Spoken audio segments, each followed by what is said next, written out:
Ladies and gentlemen, what is going on? Oh, I can move the mic in there. I can move the mic in there. We're all over the place so far. Ladies and gentlemen, what's up? And welcome to a Miami Dolphins versus Las Vegas Raiders watch along with the one and only Brandon Mendez from the Breakfast of Champions. Matt Trahan could not join us. He's out on assignment tonight, so always on assignment. Matt Trahan's out on assignment. It looks like everybody's picking the Dolphins tonight. Who do you got tonight, Coach? You gotta go Dolphins. I mean, I'm a Flores guy, man. He may be the only Belichick disciple to do it. You know. Vrabel's looked pretty damn good in what he's been able to do. Patricia struggled. True. Bill O'Brien was a buffoon, in my personal opinion. Wasn't a bad college coach. The Texans, he ruined that. Now they're thinking of bringing in Marvin Lewis, which confused me. They interviewed Marvin Lewis, and I'm thinking, like, if you're a team that's an average team, like, I don't know, if you're a team that struggled for a while, Marvin Lewis can get you to the playoffs. He can get you in good shape. Players will like him, and if you have a good front office in place, you'll probably get 10-6, 9-7, 10-6, 9-7, maybe an 11-5. You're not going to win anything, but he'll get you on the right track. Where the Texans have he brought Cincinnati along. I mean, the Texans have been on that path with whoever they've had there because Deshaun Watson is one of the best quarterbacks, one of the best athletes in the league in general. Easily one of the best quarterbacks. Agreed. They've already been on that path. They need a coach that takes them over that hump. I don't think it was O'Brien. I don't think it's Marvin Lewis. I think they're on that same path there, which very very much confuses me. But who else? I mean, there's only a handful of coaches that can bring you to that next level. Yeah, that's true. I mean, beyond. I mean, Belichick, obviously, Pete Carroll. I mean, I hate Andy Reid because John Harbaugh. He's bathing in talent. I'd say John Harbaugh gets you there. John Harbaugh is pretty consistent. I say Mike Tomlin gets you there too. I say Mike Tomlin's pretty good. I used to be very critical. Outside of that, Sean Payton. I see your hat. Yeah. I know. I see you. But I listen. I was very critical of Mike Tomlin for a long time because of, like, he's supposed to be this player's coach, right? He's supposed to be this player's coach, supposed to get the best out of the players. And I'm looking at Antonio Brown and Le'Veon Bell like, this guy's a player's coach. They're tapped. What are they doing? And then you look back on it now and what they've done since they've moved on. The most anyone's ever gotten out of both of those players at the same time in the same locker room was Mike Tomlin, which totally flips the script on me being critical of him then to me being, like, way more appreciative of what he was able to do. So I have way more respect for Mike Tomlin than ever to be just being able to see what he was able to do with them in that locker room, what he's able to do with a third-string quarterback and still almost make the playoffs. You know, he's in that upper tier of good NFL coaches, I think. I agree. I completely agree. You know, they may not be a Super Bowl team this year, but he does it year over year. You know what I mean? Yeah, I mean, I'd be interested to see who fills in behind Ben Roethlisberger because Mason Rudolph is still suffering from, like, brain damage from Myles Garrett. Sean McDermott's making a case too. He's built a really good culture with the Bills. We'll see what he does. I mean, he had a really good playoff performance last year with Josh Allen, only his second year. And if you look at Josh Allen's numbers, between his completion percentage went from 54 to 50. His rookie year, I think it was 52 or 54. Then it went up to 58 his second season.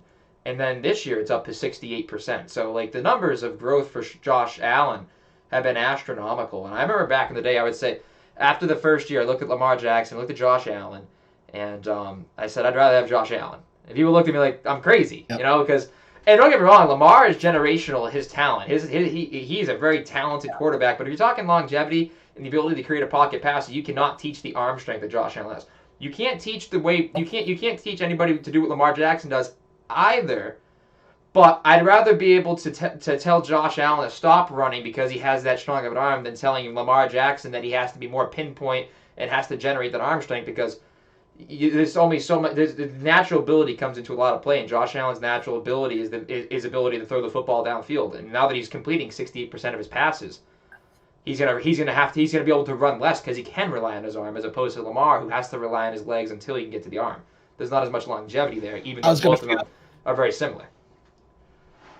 I was going to say sustainability is the key word there. I feel like Lamar's a very good quarterback for 5 or so years, and that stuff kind of levels out. where Josh Allen has the potential to just continue to improve. Which I hate to admit. I'm a Pats guy, so I hate to admit anyone in the AFC East can even contend for anything ever. But I also really like this Dolphins team as well. I think nice young team. They got a nice little edge to them. I like I said, I like the coach. I like the culture he's creating down there. Yeah, I think Flores done a great job. It's the same thing with what Joe Judge has done in New York. I think in a similar ability where everybody was expecting them to be this god awful team and expecting them to tank, and they were expecting the Dolphins to tank, and it was so bad in the beginning, and then this culture just totally changed. The culture he changed, and now people want to be there. Now he drafted well, and everybody's like, oh, tank, and he still ended up with the quarterback he wanted, and still was able to create a winning culture now within a season and a half, or a little bit more than that, season and 3/4, which is incredibly impressive. And if you look at the big focuses on this Dolphin team, the defense is very good all around. Special teams has been big throughout. They've made big plays on special teams, punt return touchdowns, kick return touchdowns. They've made big defensive plays and turnovers on special teams. And you have an accurate quarterback who doesn't turn the ball over. They win the turnover battle. They play good defense, and they have a solid special teams. And I don't know, it sounds pretty familiar to a very good coach that's also in the AFC East that's been doing it for, I don't know, his entire living life as a football coach.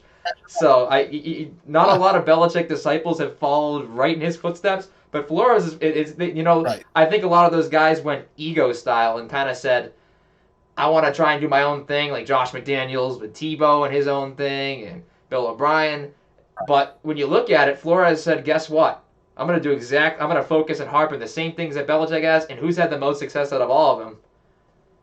I'd have to say Brian Flores so far. I mean, Vrabel's well on his way too, I think, with Derrick Henry, he's a very impressive athlete as well. And that defense is still very, very solid. I think Vrabel has control of that team. So it's interesting to see. I don't know if I'm taking the Dolphins in this one strictly because every game today that I've thought, well, the Lions game was a given. I think that was a given for the Buccaneers. I don't know if I was expecting the Buccaneers to put up 34 in the first half, but the second game was absolutely the exact opposite of what I was figuring. Most people figured over in the Cardinals, and it goes under, and the 49ers upset it with C.J. Beathard. Ooh. Yeah. And now the Raiders have been struggling like crazy, and you have the Dolphins are at 9-5, and the Raiders at 7-7. But just as easily, the Dolphins could lose this one and their next one, and the Raiders could win out their next two, and all of a sudden they're right in the playoff hunt, which is why I put right in the description of this. This is a huge playoff game, which I'm glad they put in the primetime window. Yeah. In a beautiful stadium in Las Vegas that I want to make my way out to once COVID's over. I'd love to see that place. It looks amazing. Do you see the ring on the top where you can see the screens from all angles? Yes, I looked at the inside. The outside looks like the Death Star, and it's real grass inside a dome stadium. So they grow the real grass in there. So I really, really impressive. I think Gruden's very good for the culture. I don't know if Gruden's going to take this team over the top, but I think for a team that was relocating to a place like Las Vegas, there was no better coach to bring this brand of football and the style of the Raiders back than John Gruden. Right, absolutely. Carr going downfield to Aguilar. I don't mind Derek Carr. He's a game manager. He's Kirk Cousins. I think he's just Kirk Cousins in a different uniform. Yeah. Which they had a rough run yesterday. Yeah. I mean, it was a big revenge game, and I'm gonna be happy not to see them in the playoffs. That was what I'm very afraid of, especially after the way the Buccaneers played today, is getting the second seed doesn't get the first round bye. So even if we're the first seed, right? So so we get that. So we're the 2 seed. The Buccaneers slide in as a 5 or 6, and yes, we beat the Buccaneers twice this year. But how many times have you seen Tom Brady beat by the same team 3 times in 1 year? Not often. Not even rarely twice. Never 3 times. I don't know that I could tell you what time it has happened. I honestly don't think it. I think getting that. The last time Tom Brady was swept in division, I forget what the number was. Never mind 3 times by the same team. So I am deathly afraid of having to play the Buccaneers again. As a Saints fan, and I think the Saints should be too. But then again, I do have the Saints. You can't really contain that pass rush at all. Even as good as Tom Brady is pre-snap, as good of a thrower he is, the Saints defense is really not only is dangerous, but it's just improved every game this year. And the key to stopping Tom Brady is just get after him. Bring heat up the middle. Just get after Tommy. Yeah, I mean That's the key. It's always they have a lot of playmakers, but the last time they've played the Saints, they have not been able to run the ball, and Tom Brady struggles when they can't run the football because it takes away a lot of play action, and he's got to stand in there, and he just, don't get me wrong, he's still throwing the ball very well downfield, but he doesn't have the arm talent that a lot of guys have, and even the guys that do have the arm talent, like Patrick Mahomes, the only time I've seen Mahomes look as uncomfortable as he did was when they played the Patriots in his first year as a full-time starter in the AFC Championship game where he threw for less than 30 yards in the first half. And the Saints were making him look very uncomfortable with the pressure they were putting on him. So I was impressed with that. And that's the only thing that gives me hope. It's not like the Saints have beat the Buccaneers in 2 shootouts. They beat them in 2 dominant defensive performances where their offense was able to capitalize on field position time and time again, which is what does give me confidence. But I'm also still very scared of the fact that Tom Brady's going to have 2 games of film, and a lot of those guys, and the receiver core that they have is going to have 2 games of film to go off of. Oof. There were times today I looked and I went, how did he get that open? I just don't get it. In the end, I don't understand. How... I mean, given too, you fire your defensive coach and Matt Patricia. I mean, has struggled. I know you're a big Matt Patricia fan with the defense shirt and everything like that. I mean, every single game, at least from my memory in high school football, you'd have the defense shirt on. Still a thing. It's still a thing, and I'm sure he'll find a job as a coordinator. So, I mean, listen, some guys just have successful careers as coordinators. It's just and head coaching isn't their thing. I think sometimes not having a good front office or not being able to bring the right players in. You know, Patricia, given the GM capabilities too, bringing in a lot of his guys. Sometimes that's not the best thing for a head coach, especially coming from a first-time head coaching gig. The front office has a lot to do with a lot of the success that some of these guys have. Like and especially having a good relationship. A lot of coaches can't make that connection, but the Dolphins have been able to put that together with Flores. Vrabel's been able to have that connection as well. So Patricia's also a genius. I mean, look at Renfro. Look at Renfro. Look at Renfro. Uh-oh. I cut you off. I love me a good punt return. All right, hold on to that ball, son. I'm a big Renfro fan. Yeah, of course. He fits the mold. Why is he not in blue and silver yet? I don't... Sure, he's well on his way. I would imagine so. No, Patricia's also a genius. I mean, I saw him speak at a coaching clinic in Newport a few years ago. And at about a half hour in, I was like, there's nothing here that I don't know or I can't adapt to what I'm doing, because he was way over my head or just not reaching it. He was just so smart and so calculated that I was just like, wow, I can't even imagine being around this guy.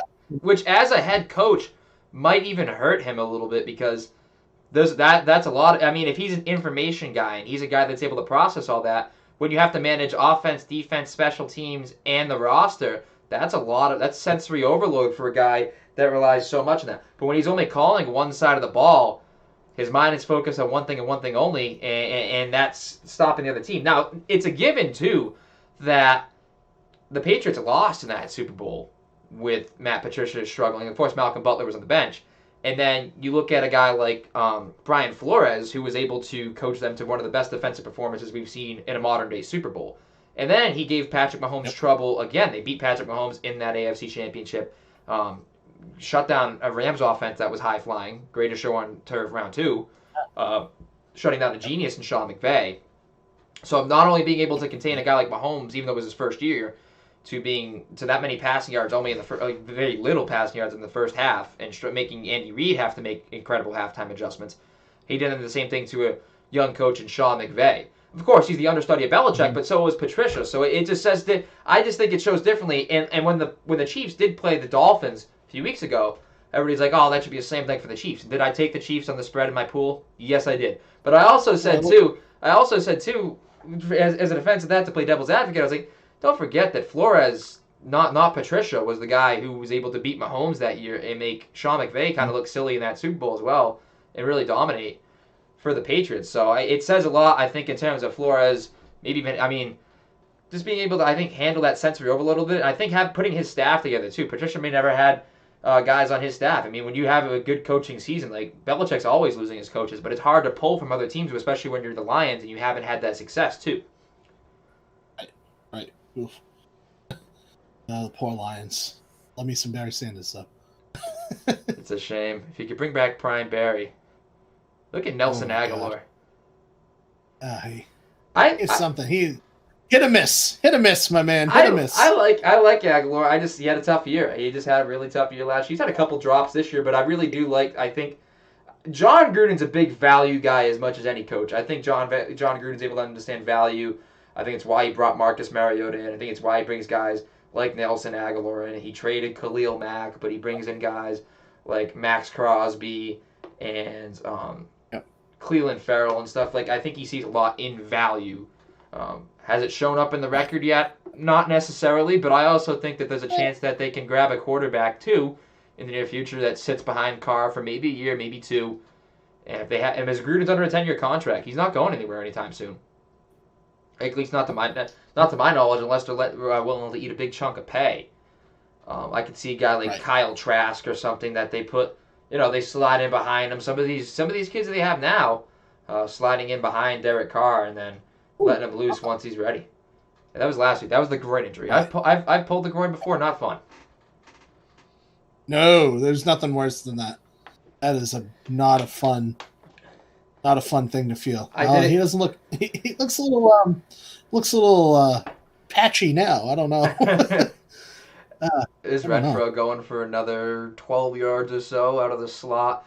Yeah, I was playing soccer in gym class back, I think it was middle school. I think I was 11, 12 years old, and I was playing goalie, and of course, I played goalie growing up my whole life, so we're in gym class. I got to show off. I'm just booming kicks down the field. I'm doing drop kicks from that, just booming them down the field.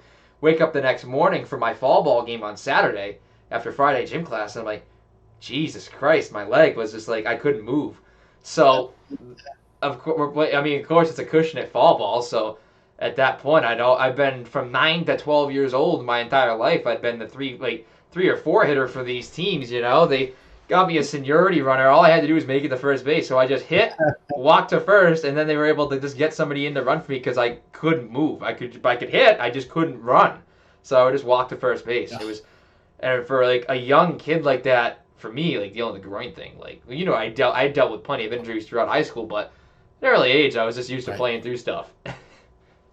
Yeah, of course. Well, we all go through it, I think it's very, it's either it either clicks with you or it doesn't. I think some people are they're not used to playing through the pain, or they get used, it just sticks to them at some point. Look at Josh Jacobs. If there's, great running back. He's and he's the first Alabama running back where I'd actually watched coming out that don't get me wrong, Henry's been great, but off the bat, Henry didn't look good right off the bat. As similar to Trent Richardson, as similar to Ingram, who Ingram's had a decent career, don't get me wrong, but he's not been anything close to a Heisman winner in the NFL. Jacobs stepped right on the scene and has been that guy. Yeah. And if there's one... the kid Alabama has now, Najee Harris too. Najee Harris looks pretty good. The guy to look for... He looked fun.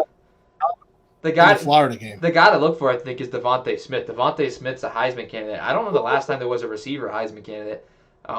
He looks damn good. Oh yeah. I know he won't win it over Sunshine or anything, but he's phenomenal. He's a very, very good player. Yeah, Mac Jones. I think Mac Jones is Mac Jones is the Heisman candidate solely because he is Devontae Smith, which is why I think that Devontae will finish higher than Mac Jones. I think it's between Lawrence and Kyle Trask personally. I agree, and unfortunately, Trask will take the back seat. Yeah. Look at Derek Carr going over the top. Get it? Yeah. Is that a fullback? Is that Alec Ingold in there? That is Alec Ingold in there. A little fullback love. If there's one thing I like about John Gruden, when he gets inside the 10, it's I formation with a fullback. Not a tight end sliding in the fullback. A fullback's fullback in there. And then it's Josh Jacobs 3 times, maybe 4 times coming right at you. If there's one thing he's committed, there's not a lot of NFL coaches that are able to commit to the run game like that. McDaniels and Belichick and the Patriots are, even though it hasn't been as successful. Andy Reid's very creative around there, so he's kind of an outlier. Sean Payton's on that level now where it's either Taysom Hill, Alvin Kamara, or Latavius Murray. One of the three is going to be punching that rock in. I mean, I was saying it yesterday. Everybody's worried about Drew Brees, and don't get me wrong, I am too. Coming back from 11 broken ribs, and I think coming back early, I was pretty worried. Oh, yeah. But hey, once we get past the 50, we don't have to throw the ball. Not the way Kamara was running it, not the shape that our offensive line's in. As long as we can get a couple of third and longs from Drew Brees, keep him healthy, just keep hand the rock to Kamara once you get over the 50, and we'll be fine. Because the defense plays well, win the field position battle. I don't know if we have a chance against any team in the AFC, but certainly for the NFC, there's a shot. But I think Gruden's pretty committed to the run game with a fullback. I know Kyle Shanahan's I'm a big Kyle Juszczyk fan out in San Francisco. Once he gets, even with backup quarterbacks, once you get inside the 10, 20-yard line, he's very creative with how he gets people in space in terms of running the ball with Deebo Samuel or, coming around on an end around or anything like that. And I think that, but with the running backs that they have basically by committee, but Juszczyk's they say one of the biggest reasons for their success in the run game. The Vikings are pretty committed down there with Dalvin Cook, Derrick Henry, obviously. Yeah. But in terms of guys that say we're going to line up with a fullback inside the tackles, Kyle Shanahan, Bill Belichick, and John Gruden right now are easily the top of that list. I love it. That's downhill power football. And it hurts my brain. It hurt my brain for years. I've watched the Cowboys first and goal from the 6, and they go zone read to Ezekiel Elliott. Pull a tight end or sign a fullback. Put a backup right guard in there. Do something. You go not offset eye. You go I formation. You hand the ball to Zeke 3 times. That's the stuff that run a damn ISO. That's the stuff that hurts my brain with them. And it's been like that for a while now, and that's where a lot of it comes. People try to overcomplicate it, I think, sometimes down there. There's no need to overcomplicate it when you have running backs like that or when you have offensive lines like that. No need. No, not especially the offensive line that they've had. I mean, given this year, it's a little different because they've had some guys banged up. But it's still, for me, that's always fresh to me. The Saints, like I said, Saints consistent with it. Notice how the good teams are. Even Russell Wilson and the Seahawks. Now, given their offensive line isn't always up to par, but they're very committed to the run game from their own 1 all the way to the opponent's 1. They're pretty much a run-first team no matter what. And that's Pete Carroll's thing, defense defense and run offense. But this year they've let Russ do a little bit more, but they have a historically bad defense, so they need to have a run game to at least take some time off the clock because I think this is statistically, metrically, at least early in the season, was the worst defense of all time, and no team had ever been able to put up the record that Russell Wilson had in the time that they were the worst defense historically ever. Right. He's he had a nice little season out there. They've been up and down though. They're streaky. Well, that's because they're streaky, which is why I don't buy them. And I think that all leads to the defense. Who I thought was a real deal was the Rams, and they went and lost to the Jets. And I still think the Rams are a bigger threat than the Packers in the NFC. I think if I had to go in order, I'd go Saints, Rams, 1A, 1B, 1B, 1A. Even after losing to the Jets, I still really like their defense. I still really like Sean McVay. Yeah. Packers 3, and then I'd have to say Buccaneers in at 4. Oof. Yeah. But it's hard to bet against Tom Brady, but they've been so inconsistent. I still can't. I don't buy Seattle, but I also don't leave them out. Yeah. I mean, Russell Wilson's pretty good. I still think Tampa's defense is better than theirs. I still think they have more. I agree. I still think they have more weapons on offense, which is why I'd slide them and run at 5. Yeah. Agree. And this is a game again, then after that, it falls off the cliff. Yeah. That's where you got. Well, I mean, of course, when I'm ranking those, one of those teams is going to have to go on. 2 of those teams are going to have to go on the road and play an NFC East team, which is, I don't know, pull a name out of a hat. I think it's the football team right now. I like Ron Rivera a lot. Yeah. And Dwayne Haskins going to strip clubs. Dwayne Haskins is a first round. Him and James Harden be chilling, yo. I don't, not to get too specific with this, but if you're a professional athlete, it's pretty much your pick of the litter, right? Isn't it your pick? It's your pick of the litter as a professional athlete. A stripper is pretty much pick of the litter for anybody who wants to pay for it. Professional athletes, they can pay for anything at any rate. They don't have to go for a stripper. The stripper's there for anybody. You're in the upper tier of society, my friend, and you have a job to do. And you could privately do it with someone at your home or anything like that. You could pay. You can even come there and do it socially distanced. You have the money to do that, especially if you're James Harden. And I don't get it. I don't get it. Like, I was trying to break that down the other day. Like, not like just like any stripper is for the pick of the litter of any person who wants to go in there and has the money to pay for it or wants to pay for it. As a professional athlete. As a professional athlete, it's the world at your disposal, and anyone you're willing to flash the cash to. I mean, you're in the upper tier of society. What are you doing? Especially during the middle of a pandemic. What are you doing in strip clubs? It's called hubris. It's just too much self-pride and self-interest to see past yourself. I mean, James Harden has his jersey retired at a strip club. Lou Williams, Lemon Pepper Lou. Dwayne Haskins is a first-round pick in the NFL, was supposed to be the next franchise quarterback, and has never lived up to the hype. Comes in to back up a game, and all he can do is cover. I know that because I had them. All he can do is cover, not even win the game, but cover. And what's the first thing he does? Goes to a strip club. Dude. I don't know if it's... There ain't no strip club that's worth that. There ain't no strip club that's worth that. I don't... So, my thing is, I don't know if I pay attention to it more because I'm of age now, where I pay more attention to it, or has it just been my entire living life that people have been doing this? But I feel like it's just more so recently, it's more brought up. It's brought up, and probably because we're in a pandemic, these guys are probably doing it more and more, but no one cares until we're in the middle of a pandemic. I'm thinking, I'm hoping, but still, it still lives and goes on, and I don't get it. I don't get it. No. It's stupid. It's stupid. Like I said, it's hubris. It's self-pride. It's just selfishness. Not to mention, there's many of people with small businesses that are going out of business that have restaurants and socially distanced seating. There's still strip clubs open.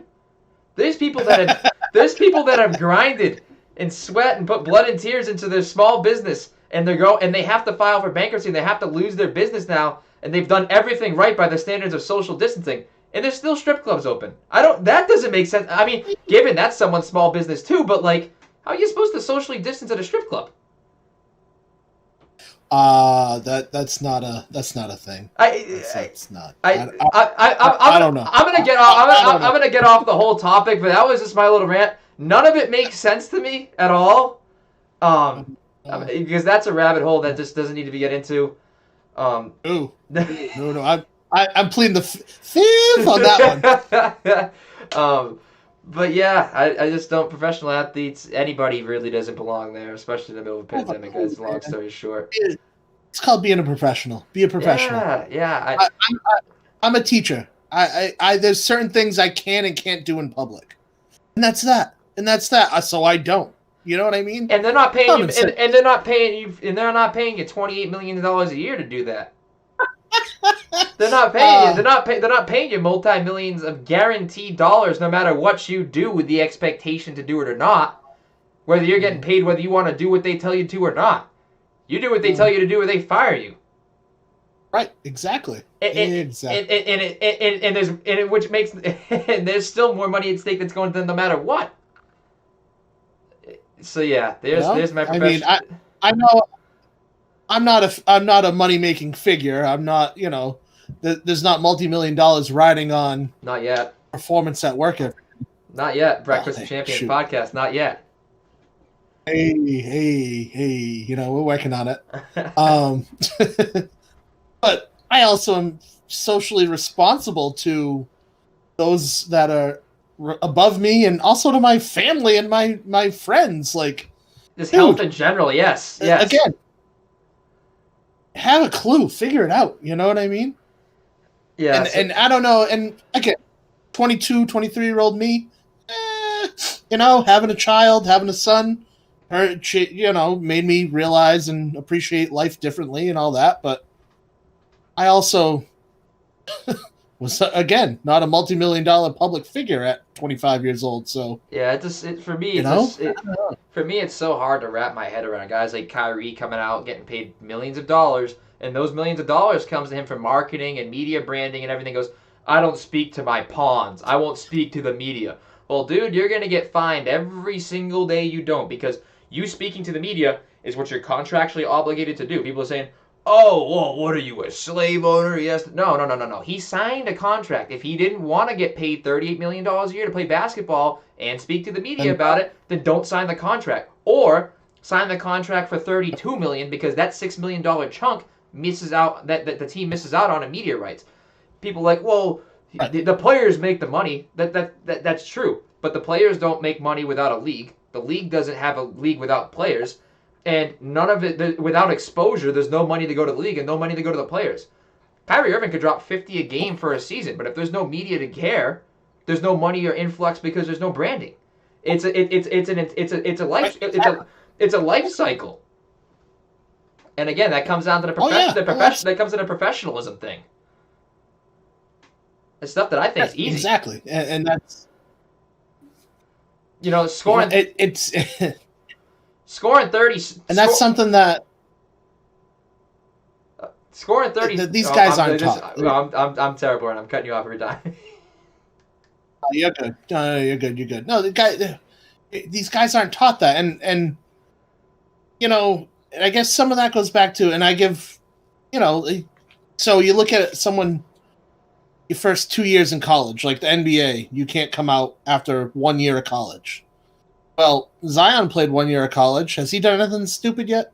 No. You know what I mean? Jason Tatum played, 1 year of college? Did he do anything stupid? Has a kid, by the way. I don't know. I think that has a lot to do with his maturity, is the fact that he's had a kid so young.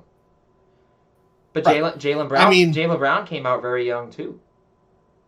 And I love me some Jaylen Brown. Please, he's mature. Please don't trade him. Don't trade him. I'm pro trading Jaylen Brown, but I still respect him and his character, and especially being able to do what he did. He didn't push anybody to believe what he was saying or do what he was doing. He went to the marches. He did his piece. He said what he had to say. He didn't force it upon anybody. He didn't call anybody a racist. He didn't call anybody a bad person. He went and said, "This is what I believe. This is what I'm going to do. I'm going to put my money where my mouth is. And I'm going to be down there." And again, professional. That's professional. Words out of my mouth. He was a professional. So I digress. So it's just I don't know where the gap is. I don't think it's coaching college, because Zion played for Coach K, Grant Hill played for Coach K. All these guys. I mean, like it's literally just character within the individual. It takes it. And at the end of the day, it's really who you surround yourself with, who's around you, what your beliefs are, who you're around. You know what I mean? Surround yourself with good people. Yeah. And on the Kyrie thing, when I was saying, oh, what a hit that was, like the hard part is scoring 37 against the Celtics. Not talking to the media. Talking to the media ain't hard. Should be hard. Scoring 37 against the Celtics, that's hard. Hitting that shot over Steph Curry to win an NBA championship, that's the hard part. Playing the game should be the hard part. Not staying out of strip clubs. Not talking to the media. Not wearing a mask in public, not going to restaurants or settings of more than 15 people when there's 20 cameras around, and that enough is just to disclose that it's not socially distanced.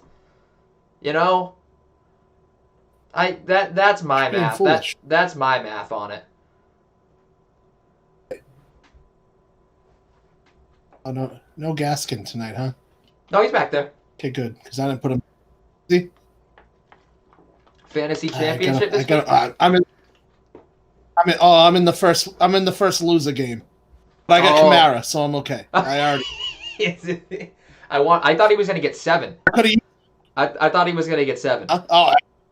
But then I'm going to throw Taysom Hill a guy. Well, here's the thing with Taysom Hill.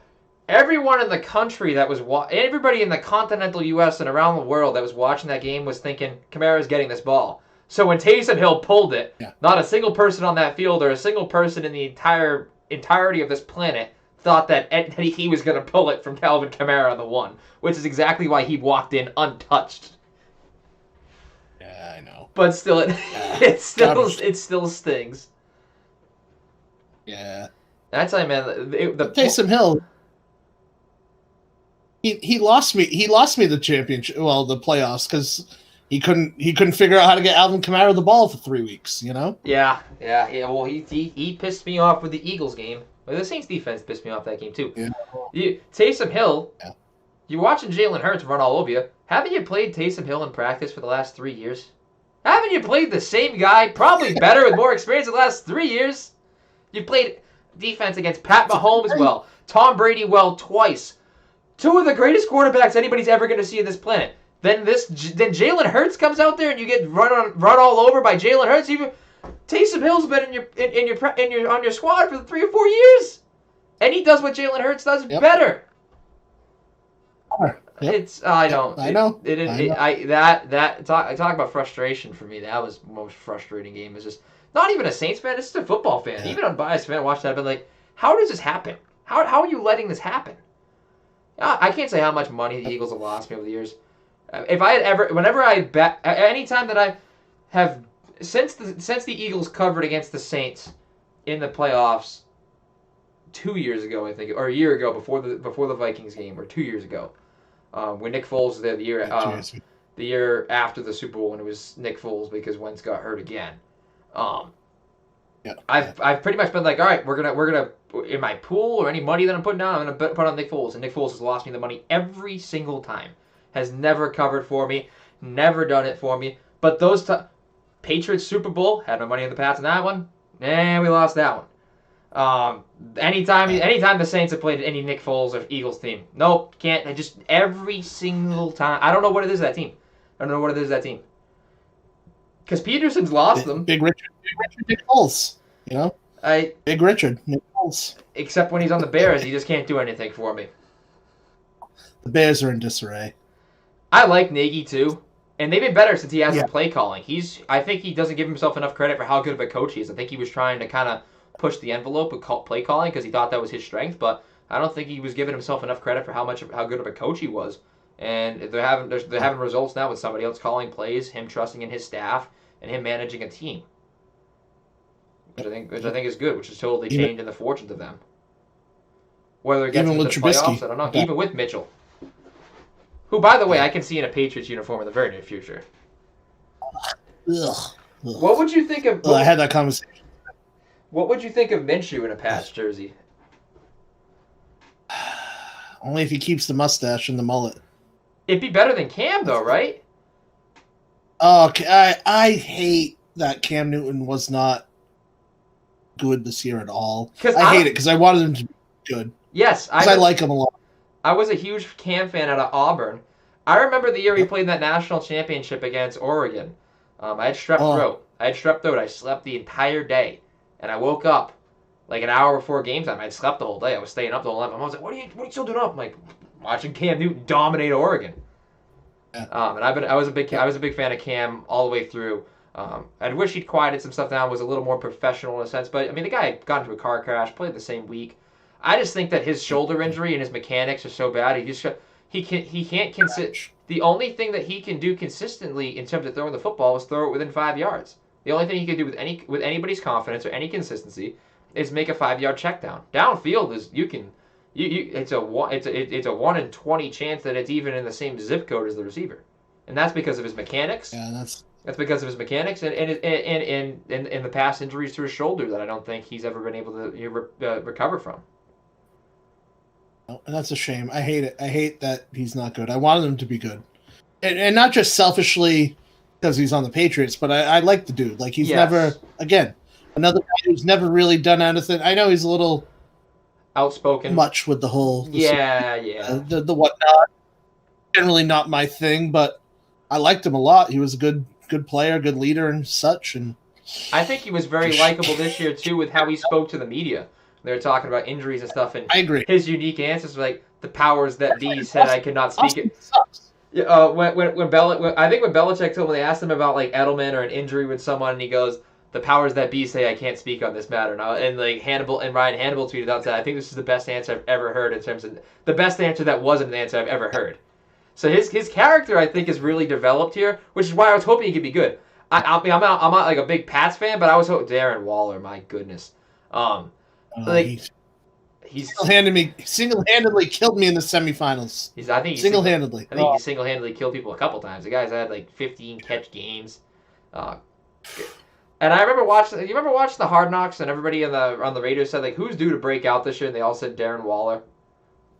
Hey, he struggled with substance abuse and everything, and now he's back, and look what he's doing. It's incredible. I'm happy for the guy.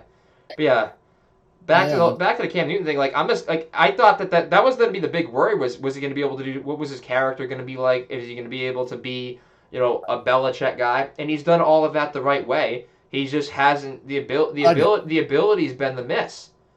The ability's been the miss, and that's the sad part is that you would have expected the ability to bend there. Could he close his mouth and be a Belichick guy? He's done everything the right way in that sense. It's just has not been able to work back from that injury, and I don't think he'll ever be the same again unless he spends some years as a backup. And really, it was going to be. I guess it's a complete overhaul, and I don't think he has time to do that in his career, and especially this year. Not at all. And they've put him in a few situations. Now, don't get me wrong. There's been times that I've questioned the coach and been like, what are you doing? And there's other times that he just hasn't made throws that were wide ass open. Yep, and there's plays where Jacoby Myers is your number one receiver and he's fumbled. Damiere Byrd is your number two. Tight end is Ryan Izzo is your lead tight end sometimes. Your lead tailback is a banged up Damian Harris. Sony Michel is dead to the world.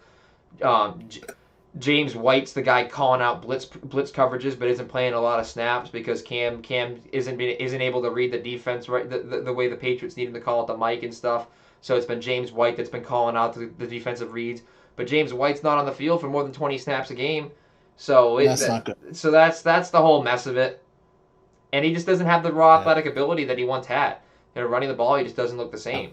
And when he did, the last time I saw him run the ball where he looked the same is when he fumbled and lost that game. So I mean, he really since the early weeks, his legs have been weak, and it's a damn shame. Oh yeah. I mean, he went out on the COVID and never really recovered. And you wonder if that has something to do with it too.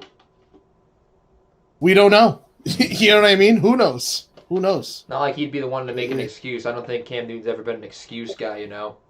So for as much, which I appreciate. So for as much for as much shenanigans that people throw his way for what he is or how he speaks or what he does on the field, celebrates or whatever, he's never been an excuse guy.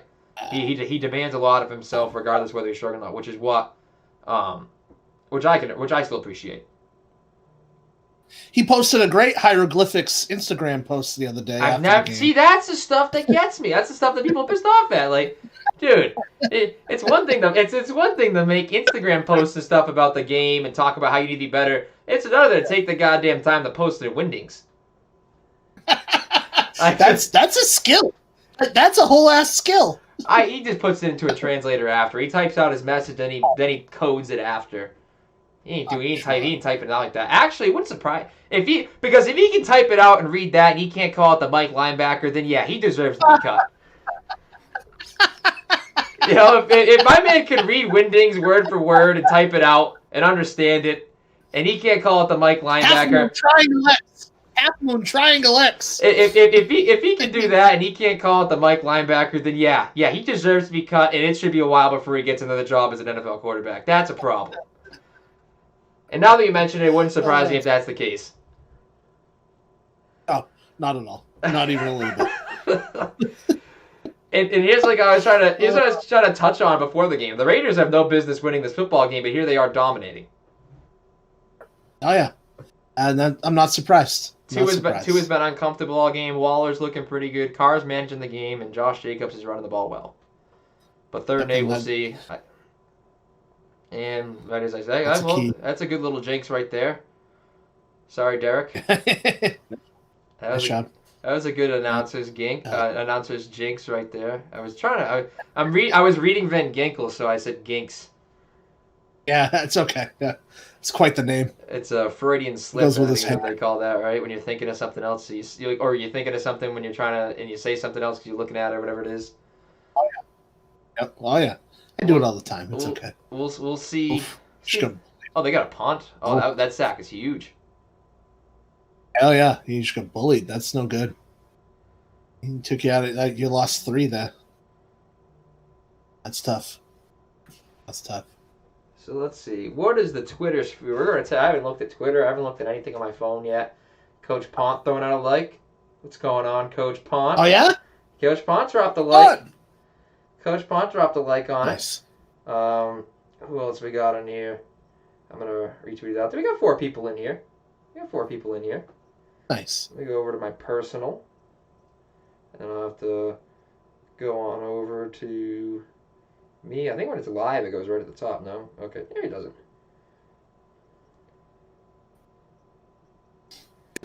But I've enjoyed it so far. I mean, we've talked about Look a at lot that of place. stuff. Touched on. What are we looking at? The new phone. I was just no, there was the zoom out of the new Vegas stadium. Oh, You ever been to Vegas? I've never been to Vegas. It's so I've talked to my dad's friend and stuff. We're planning on. We've done a lot of trips. We've done Dallas. They've done Chicago. They've done Bristol. They've done Baltimore, Maryland for Orioles games. They've done a lot of trips. I've done some with them at this point now too. There's a setup they have in Vegas that we're going to try and take advantage of right when COVID's over. The first thing when COVID's over, that's one of the first things we're going to try and do. God bless you. You'll have fun. That's the goal, man. Like I said, like I've said for a long time, I'm going to be a lot more appreciative of a lot of things once COVID's over, and I think being able to travel is going to be a huge thing. Yeah. Just being out in general, and being out in public with people and not feeling continuous stress or worried about what's around the corner or who you're around, Oh, will be relieving. We got a lot of people in the Twitch chat too. I did not notice this. Sick. I did not notice this. Sick. There's a lot of I don't know where it came from. I came here because the NFL would watch. Cancel. Yeah, I'm not showing the game for anybody that's tuned in on because I don't want to get bopped for rebroadcasting. But yeah, I got a couple of followers too. Wow, I picked up a couple of followers and I got another follower. So appreciate the follows. Sick. Appreciate the interaction, guys. Hoping everybody's enjoying it in the Twitch chat and on Twitter as well. And I think we're on YouTube as well, which I should probably get that chat open. That's the problem with streaming it to the multiple sources. It's hard to pick one form to interact with. Personally, for me, I wish it was all. And that's something we're trying to figure out with our podcast. It's like, so we're streaming live now, and it's going to Twitch, it's going to YouTube. I think it's on Twitter, it's on Periscope or whatever. Yeah. And just trying to figure out now, we'd like to take that next step and say, all right, how can we make this interactive? And I don't know that we're there yet. You know what I mean? Yeah, there's ways that people do it, and it's just getting there. But it's also getting the consistent listenership as well that provides interaction. Because I think a big thing of the live streaming, and one of the reasons that I want to do it, is for that interaction. I think a lot of the gaming that I'm going to do, I like a lot of people that I watch to say, hey, chat, what do we think about this? Hey, chat, what move do we want to make and stuff. That interaction I like. And some of the things that I want to do, too, are as I progress more, I want to hold myself accountable. I want to be able to put if I want to put out 4 pieces of content every week through January. And if I don't, I'm gonna do a $50 giveaway of something. So it's nice. I'm gonna make content out of stuff. So I'm not just gonna pay more into it or cut my spending and say, hey, I'm gonna have to cut my spending in half because I only put out 2 pieces of content this week. I'm gonna put that money towards it and also make content out of it as that redirect piece. So it's an idea my friend gave me. So me and him have been talking about it because he's monetized on Twitch. He streams every once in a while. So me and him are really trying to get together to do something with that too. Once I launch my own gaming channel, and that's that in that separate sense too. Because like I said, I want to separate that, but I still do really enjoy doing this. This is something I want to do once a week too. So hopefully the next NFL season or even NBA or something during the NFL season. Sundays are tough for some people because there's so many games. It's easier for one game. So say you and me every Monday night or every Thursday night game, we could do something like this. You know what I'm saying? So, or just anybody that I want to bring on. So that's one of the ideas that I've had with it because it's hard to do Sunday. Imagine doing a whole red zone day. Not that I wouldn't want to be Scott Hansen for a day, but it'd be impossible to do it sitting here. Yeah, no, so much going on. He's got a constant stream. He's got people behind him putting shit in his face, stuff in his face. You know what I mean? I think the saddest part of that was finding out that the backdrop behind him is fake. He's just in front of a green screen. You know how depressing that was to find out? I was like, oh man. I thought it was a whole set. It's literally just a green screen. He just stands there. I'm like, wow, that kind of sucks. Like, if I wish I had a table to lean on and like different body language that I could have. Like, no, like, he can't sell anything. He just stands there. Oh, Renfro bringing it to. Oh. That Las Vegas grass, the grass that I was saying so many good things about, just turf, grass monster. Got him. Turf/grass monster just came up and he just sucked in Hunter Renfro. Damn spiders. Sprinklers. Put a sock. I was thinking of it the other day when Baker would call him Private Pile too, and I couldn't stop laughing thinking of it. And it sends me down a rabbit hole of the things that were said, the things we did. Good Lord. You were on the outside. You were on the inside. I'm only a conscientious observer. I can't even imagine. Even as a sophomore, the sophomores where a lot of it started for me because we were so close between our junior and senior class. Like when I was a junior, but as a sophomore, it started. I remember when Trahan would tell me to cut Mason when I was like the scout team tight end or scout team tackle, wherever it was on the scout team. He'd be like, "All right, cut him." Of course, it'd be in a different tone and verbiage and everything like that, but be a little more aggressive. And it's like where I wouldn't think twice about. He pushed me to. He would give me the nudge where I would, I'm not thinking twice about this. He tells me to do something, I'm gonna do it. Any coach that tells me that, but you get into a certain tone too, where you're like, you really don't have that thought in your mind. Trahan very, very good at that. All you guys are very good at that, but Trahan very good at that. So I cut him, and Mason hated me for it. He thought I was doing it just because I was lazy, and I'm like, dude, don't get me wrong. I would love to floor you into the ground straight up, but when someone tells me to do something, especially as a sophomore, I'm trying to earn playing time, I'm going to do it. If he tells me to cut you, I'm going to cut you. And I remember him pulling me down, like mashing my face in the ground with like holding my face mask. And like there was a couple of plays where I couldn't cut him because he would just go around and get kind of lazy, and he would just kind of grab the practice jersey of Baker. And like those practice jerseys before we had the caps or before we had the different pennies that we'd throw on, that would choke you. It would pull up because he'd wear it over his shoulder pads and it would choke you. And Baker hated that. It was chafing up on his neck. And I remember Mason like shoved my face down on the ground before we were friends. We became friends after. Obviously when I became a junior, and he goes, "Yeah, I saw that." He goes, "I'll take care of that." I go, "What do you mean?" I'm like, "Dude, don't worry about it. Like, it's just it's whatever. I'm dealing with it. I'll just keep doing my thing. Like, it's no big deal." And oh man, I remember when he grabbed him by the throat again. Baker snapped, man. I did all that stuff that I just remember, but we were really close junior, especially senior year too. We were really close. Me, Brad, Jared, Paul, like that senior class, we were all wicked close. A lot of that built from like sophomore year up too. I mean, even freshman year, we lost a lot of kids from our freshman year, but that group that had held tight there, we really did grow close over a period of time. But the junior, that's what counts, man. The junior year I thought was impressive. I mean, we were always over at my house. We were always doing whatever. I always thought that was pretty impressive what we were able to do because we were never really that close. I was never, as seniors, we weren't really that close with the juniors. I mean, Bumpus was like his own. Bumpus is an outlier for any class. I think is the outlier, just in terms of how close he could be with us from freshman year on.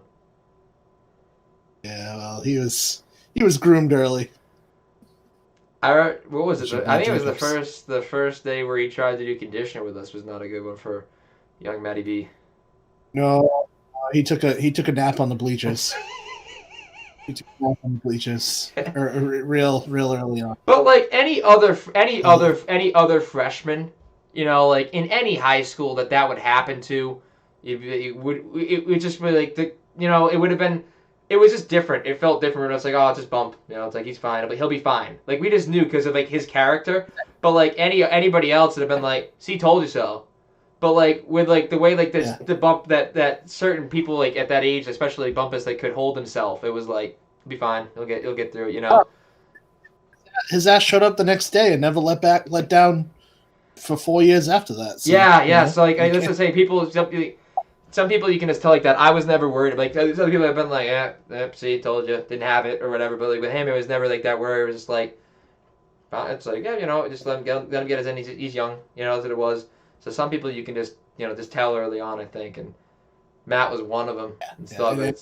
Had a great respect for Matt going all through my career and even after coming back to Washington. He did a hell of a job leading. He did a hell of a job leading this team this past year, or the past year we played. I don't know when was the last time we played football, but yeah, I mean, hell of a leader. Some people are just born with like just being with the ability to be a leader, and I think Bump's definitely one of those kids. Still wish Andrew had come here. Oh, yeah. If Andrew had gone to Old Colony, I think we could have gave it a run in the States. Well, he's another animal. He's a big kid. He's a strong kid. I was talking about I used to look at him on the sideline all the time when he was, his dad would be taking pictures. I'd look at him and be like, "Want a helmet, bro? How about now?" I was talking about that. Transfer? He was like, I was like, if you guys had Andrew, what could your junior year? What do you think you guys could have done? I'm like, not that we were a bad team my junior year, but if we had Andrew too, dude, it'd been it's been dangerous. It would have been interesting. And there goes Derek Carr again. Interesting. Both of these guys have just looked uncomfortable. I mean, Tua is only a rookie. He's a game manager right now. I think Tua can develop more. I think Tua has a lot of Drew Brees in him. I think Tua has a lot of Drew Brees for him, size-wise, mobility-wise, and his accuracy-wise. I'll see a lot of Jared Goff in Tua as well. Yeah. 2nd and 10 from the 18, you can't take a sack here. No. Throw the damn ball away. No, you can't take a sack. That's not okay. I don't even think throw the ball. I don't even think you should be taking a shot there. I think if you're going to throw it, better be quick. Right. I still think 2nd and 10 on the 18. Not that it matters. They just ran it on 3rd and 19. They got the 4th and 1 anyways. Christ almighty. But and that's why the NFL is something. Well, that's why for a while I thought it was a talent gap, but it's not a talent gap. It's a coaching gap. It's the ability to coach, and it's a discipline gap. And I think I said 60-40 to you through the text, and I think 60-40 is generous. But it's 60-40 look at that. Coaching the talent. There's no one there. That's a simple kick out, and there's no one else home. Like that's bad. That's bad scheming. Yeah, that's bad. Yeah, the defensive coordinator. So the coaches obviously in the NFL are going to have their meeting, and then they're going to have the film meetings with their positional groups. That defensive coordinator in the scheme there, Chucky is going to absolutely crush him. I mean, can you imagine walking into our film and seeing 3rd and 19? And Dobie not having a preparation for it? Yeah. No. Not based off the scheme. I can imagine that happening in someone missing a tackle or someone getting pinched too far in. But in terms of the setup that would have been there, it would have been 100% read-based or just a mental mistake-based in terms of not being able to make a tackle or whatever it may be. But it never would have been a scheme because you and Dobie would have us right in line. Right. And there was no one home there. I mean, that was just bad. I think bad football. And that was my point earlier that there's an upper echelon of coaches, and then what? Then there's that. I mean, like I said too, it's a lot of the staffs too. I think a lot of people. It's the head coach's job to put someone in that position, but correct. I still think Gruden's a very good head coach. It's a matter of getting the right staff around him, and also I think it's about getting himself a quarterback too. I like Derek Carr a lot. He's not the guy. He's never. And they got it. I don't think you're ever. That might have been short. I don't know. It's close. They'll definitely bring it out to measure. So don't love 4th and 1 and you're in a shotgun. You see this? You have a fullback. Right? And run a damn ISO for Christ's sakes. And if your quarterback's the game manager that he is, and the linebackers stuff the line, you can pop it back in the shotgun. You can shift, and you can do a read option. So what I would have done there is I would have gone I, and then if I saw something I didn't like, I'd go offset. I would drop back. I'd go offset I, and just read option it. Open up my hips. If there's something there, we'll give it to the running back. If not, if everybody collapses in, just pull it and follow your fullback to the right. Well, and here's what kills me here. So, consecutive plays, the weak side defensive end has not been blocked. And he's just crashing hard. Hey, right now, 2nd and goal, I'm running something right at his ass. Yes. And I'm going to pull and run out to him. You could even and if they don't score on that. You could go with a stretch. And I know Coach Patello's up top waving his hands right now going, run. They could run a weak zone play, motion the slot guy, crack down on him, and he'd be in the end zone. If he keeps crashing, you crack block him in, you send him on a weak zone play, he's in. Second and goal, that was not the play I would have run. No.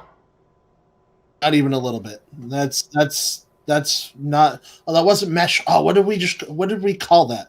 That was a play we ran because it was a sit, a drag, and an out. It was in Connecticut, was it? Oh, we had because it was out of bunch. We had that. Waggle. We ran a lot more. Waggle. Just wedge the whole way into the end zone, Derek. Here we go. There's absolutely no reason you should be. There's no excuse for them having to kick a field goal there. Absolutely. You get the 4th and 1, you have the momentum, you're inside the 10, and not once did you go I formation. Not a single time did you actually give Josh Jacobs a lead blocker within 4 tries to get into the end zone. You know what's funny? And I know high school and professional games totally different. Your sophomore and junior year, my father used to murder me for throwing the ball inside the 10-yard line. I used to get home, and he'd call me, "What the F are you doing?" Inside the effing 10-yard line. Blah, blah, blah, blah, blah. On the effing football. I know, Dad, but I got a shotgun quarterback. I got a kid. Jack Murphy had a hell of an arm, but on the effing football. I haven't thrown a touchdown pass since.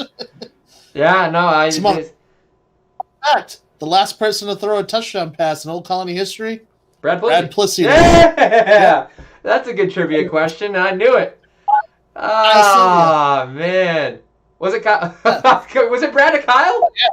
Nah. Yeah, oh, yeah, it was. You know who else knows that? Sammy G. Yes. Sammy G knows that.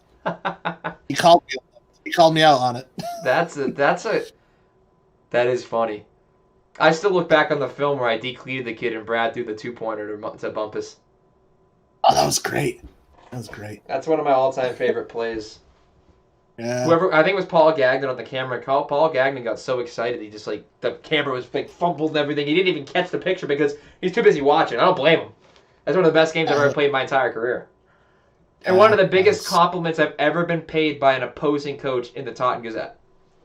Yeah. When he said, you saw it in their eyes, they just wanted it more than us. When the opposing coach, so, you know how David Goggins... Give me goosebumps. You know when David Goggins says you want to take that MF's soul, take that person's soul? We took their souls that game, and it was like, oh god, that was like the most respect I've ever been paid in a comment by an opposing coach. I've been told a lot of nice things by coaches my entire career. But when a coach openly says they just wanted it more than us, I was like, I've never felt better as a football player after a game. Not to mention that was on their homecoming too. We wanted it more than them on their homecoming, which was incredible. Wait till you're a coach and you can comprehend that kind of comment. There's things I'll never say. God, if I have to admit that someone wanted one of more than my teams, I'm going to be very upset. Oh. I mean, you've never seen me do anything foolish at halftime because the other team wanted it more than we did for the first half, right? If any action took place, we definitely wanted it more in the second half than we did in the first. That was the G version, right? Well put. There's not a door standing field us that would disagree with you. Oh man, there's not a Blue Hill sweatshirt left in one piece either. We still have that. Big respect to them though, but that was just young me with anything. That was a great crop top though. We still have that. Big shout out to, I don't know who left it there, but big shout out. Just big shout out whoever gave me that ammo. I don't think as a senior, and I played a great game against them too. I don't think there's a single game because there's never a bad game between the two teams. I don't think there's ever been a single bad Blue Hills Old Colony football game ever.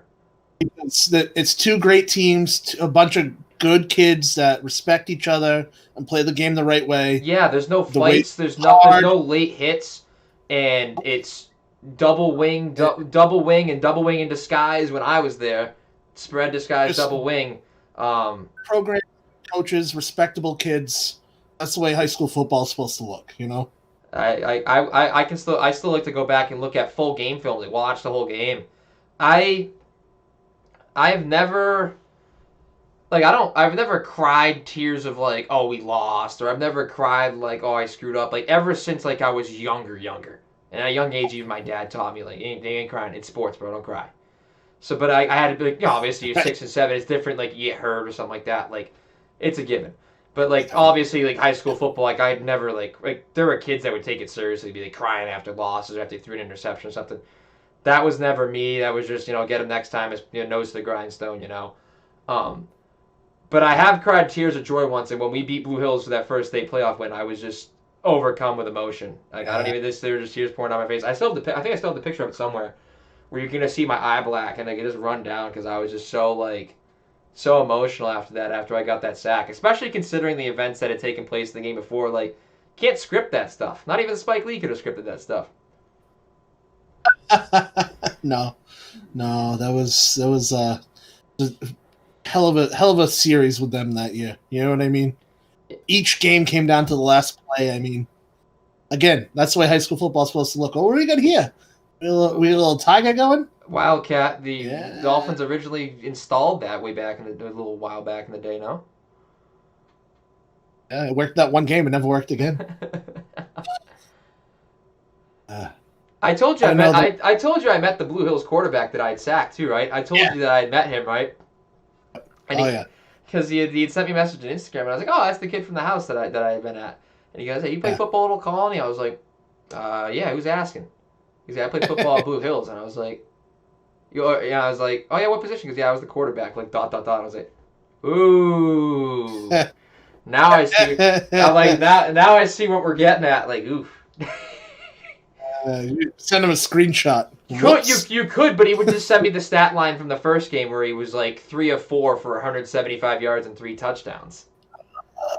I mean, so like I don't like to say it. I mean, I'm over it now. we won the game in the play. We won the game in states anyways. But still, like, he still could just send me the stat line from that game where he was like 3 of 4 for 175 yards on Waggle 3 times. Oh God. For the love of God. Looking back, I remember the second time there was a pass that was nowhere close to the receiver. Like he just chucked it up there. Jack Murphy just came in. We knew it wasn't the pass interference in high school isn't a spot foul. It's a 15-yard penalty. So we were like, hey, worst case, just hit the kid.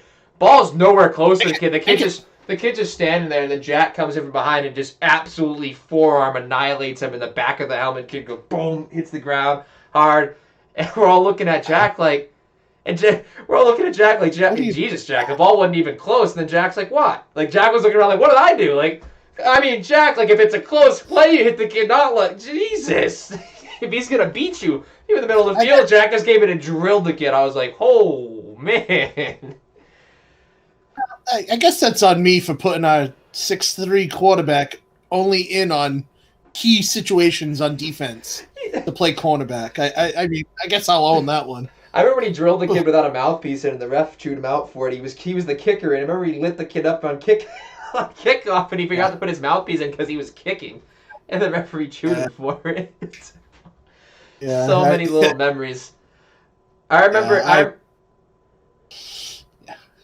I remember calling Brad by his last name, and the referee going, "Hey, we won't have that." The referee looks at me and goes, "We won't have that kind of language on this field." And then Brad's spelling out his last name for the guy and enunciating it to make sure I wasn't in the wrong. Oh, a fake! Oh wait, go to the house. Oh, Hunter Renfro making a big play. Brian Flores, you mastermind. Oh yeah, he snapped it to a number 42. That has to be a win. Has to be. 42 I love that. Kukas. I want so I what? love that. How do you pronounce this guy's last name though? I gotta know that. Look at Renfro making a big play. Yeah. Wait till you see the back. So like, that guy's played offense before. He's a defensive player, but he played offense. He must have played both ways in college or something, like a D2 guy, because that looked too natural.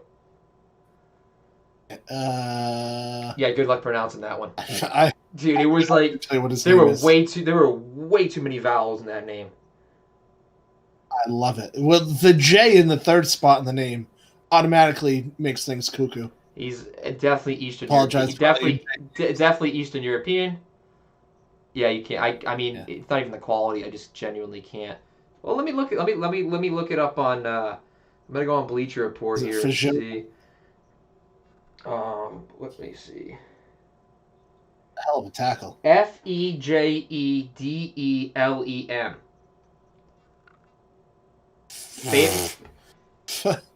Phelan? It might. I think the D might be silent, so it might be Phelan. Phelan? It might be Phelan. Phlegm? Is it phlegm? Could be phlegm. Phlegm? Phlegm. It could be like the Urban Dictionary pronunciation where you know as a dad. Phelan? It might be. I don't know. Phelan makes sense. Phelan makes sense. Veglam? Yeah. I don't know, but I mean, I bet that man is batshit crazy. It's like he's I don't know, where would Phelan? Sweden, Switzerland? His Swedish ancestors are rolling over in their graves right now watching me try to pronounce his last name. They're pissed. But yeah, growing up with that, I forget who else it was. There's been some different names of people growing up. Like Jed Jerko probably definitely had it growing up. The guy, he's the middle infielder. I think he's the Cardinals now. Who else? There's probably a couple that are out there. Whoever's named Michael Jordan. Yeah. Probably had it rough growing up. I'm sure. I know there's a defensive lineman in the NFL named like Michael Jordan. Tua is 10 of 13 for 45 yards right now. Listen, I'm a big Tua fan, but like at some point, bro, you gotta, for lack of better terminology, you gotta nut up and let it rip. That's the best way I can put it, man. Yeah. That's. Or just maybe scheming wise, I'm not sure. I'm so glad that we got some people in the Twitch chat. I wish I was paying attention to that. I really do. I wish I had been paying attention to that because that's awesome. I got a couple different ones in the high NFL match. Not that fat. Talking about the Eagles. Yeah, so there's some genuine interaction in that chat too. So thanks for the people joining the chat. I got 3 new followers today, so I don't know what the average viewer count was in here, but I'm happy with that. Twitter at one point. I like it. Where were we at on Twitter? Oh, I'm gonna. You're double digits in there. Oh, how do I? Where's the undo button? Oh boy, I just moved the frame. We're gonna fix that live. There we go. Look at that. A look into the world of being a editor, podcaster, jack of all trades, master of none. Yeah, God bless you. See, like I say all the time on my show, I'm just here for color commentary, man. I'm just here to crack jokes. Yeah, we got about an hour and Matt Trahan. Hour and 17. And is he at least tuning in? Yeah, we have 2 people on the Twitch right now still. We got 1 on Twitter, it's saying. So whoever's in the Twitch. Oh, he was on early. I appreciate whoever's still on the Twitch and here's on Twitter. Whoever's tuned in general. I gotta get Ethan's new logo. It's the only thing. I told him I gotta do that. I know. I gotta shout him out on Instagram too. I gotta repost. I haven't done it yet. He did a great job for you with you guys stuff. He showed me that when I was working with him for those couple of days, and I was like, wow. Damn impressive. I think it's gonna be on a sweatshirt. For the love of God, it's gonna put my face on an article of clothing. That's horrifying. No, we went over it, Coach. We were talking about on the podcast when you took the picture. I like that, huh? That was priceless, dude. When Trahan goes, I think I'm still a good-looking guy. I can't speak for Coach Mendez. I was like, dude, I'm like, why you gotta throw your co-host out like that, man? I gave him a good old swoon. There was that. I get it. I look presentable, but I never thought twice about it when I did it. I don't know how it came to be to do what I did. It's just, I don't know. Not a lot of people can do it. Do what we do. Oh. You know, and the guy that so you see at 60,000 now, Craig Holden on Anfield Agenda. I had brought him on as a guest back when I had like my old setup. I had my MacBook back then with the Blue Snow, which by the way, his starting mic was the same one that I had. It like flashed him back memories. We were having the conversation. He thought it was funny when I talked Liverpool with him. So he wicked nice guy. And he had said too, he goes, hey, listen, like when I was starting mine, you obviously, everybody needs a little bit of a helping hand once in a while, and without the people that are up above you that can give you some help along the way, it wouldn't be possible for people to grow in this community. He goes, so I'm always willing to help. I tune into him all the time because I just genuinely enjoy their content. Him and the guy Connor Crosby is the other guy that does it with him. They're outstanding. And he'd come on and help me out. I'm greatly appreciative of that. He was at 30,000, I think, when he came on here. He's at 60,000 now. And again, like I interacted in the chat with him on Twitter. He said he'd be willing to come on again and everything. Just wicked nice guy all around. But like everybody needs that hand once in a while. But what he said at the end of the day, because he takes like mental health breaks and stuff. Like people on Twitter are wicked cruel, especially once you get to that level. And he likes to interact with a lot of us, but there's a lot of clowns on there too, and a lot of just mean people out there, man, just genuinely bad people. And I touched upon it with him too. Just deflecting their own hate on other people because they can. The eggs or the fake profile pictures, all of the above. You know, he goes, you might only have whatever it was at the time, 300 something subscribers, but you're willing to put yourself out there. You're willing to put your face out there and put your face behind what you're saying. And he goes, very few people, no matter how many people you see out there on YouTube, no matter how many people are out there with their face on Twitter, very few people willing to put themselves behind, like what they're saying behind their face. He goes, and that alone is worthy of a lot of respect from people, you know. It's funny. I hopped on a bunch of so I'm very pointed with social media who I follow and like kind of avenue or whatever. But I hopped on a couple podcasts last week or the week before, and then it led me to some other ones, and then it led me to one a couple podcasts that are by like upper name people. Like Lupe Fiasco has a podcast. I'm like, why am I not listening to that? You know what I mean? And then it was like, I love Impractical Jokers. Like, yeah. I think that show's hilarious. That's one of those stupid shows that I can watch anytime when I want to just zone out or whatever. Well, one of the dudes on there runs a podcast. Like, why am I not listening to that? As they should. Oh, you're damn right. So, but that's where I want to like be able to interact and like take notes and pull from there, because these guys are using their repertoire and their background to then do what we're trying to do. Well, I can take some notes from that and move forward. You know what I mean? Am I those guys? No. But can I listen and enjoy and understand what they're doing and try to move forward? You're damn right. And pull from them. So right. we got interaction in the chat here. Do you stream the gameplay or just talk show? So to my knowledge, you can't rebroadcast the game with express written consent. With express written consent. To my knowledge, Chendo, I think I'm pronouncing that right. Chendo.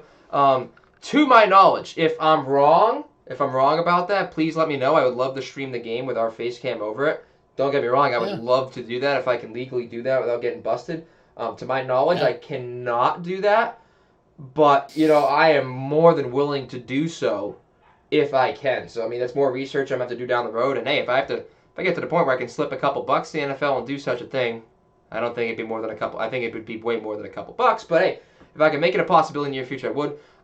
In the past, I've put up the live box score so you can see it down the field, which helped a little bit. Once I'm recording this as well, so once I do the highlights, if you drop a follow on Twitter to either Rest Breakfast of Champions or the Roofers Rundown, I'll also be able to put the highlights that we would maybe respond to. So when we're talking about the punt return from Renfro, any highlights or touchdowns that we're talking about or specific plays, I can try and pull and record and break down, and you can follow that on Twitter and YouTube and those clips as well.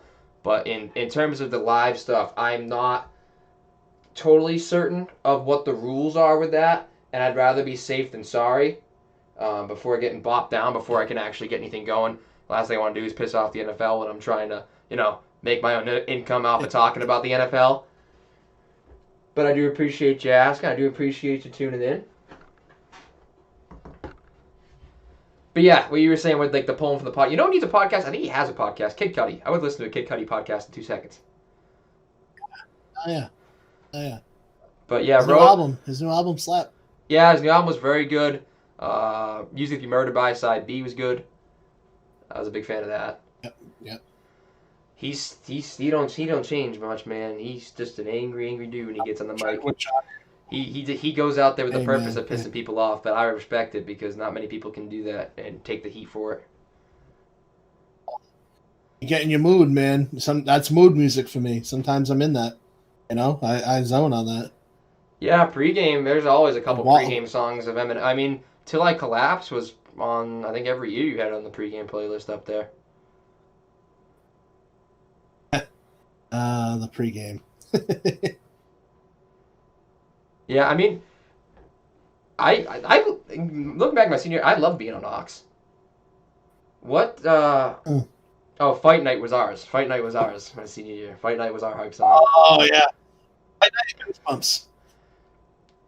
Yeah, Goosebumps. I used to get up and I'd hear Goosebumps playing in the locker room before I'd come out to do the pregame. I'd be like, "Oh, it's time, boys." When you knew, like, we had a timing of it where we put Fight Night on one time and that's it.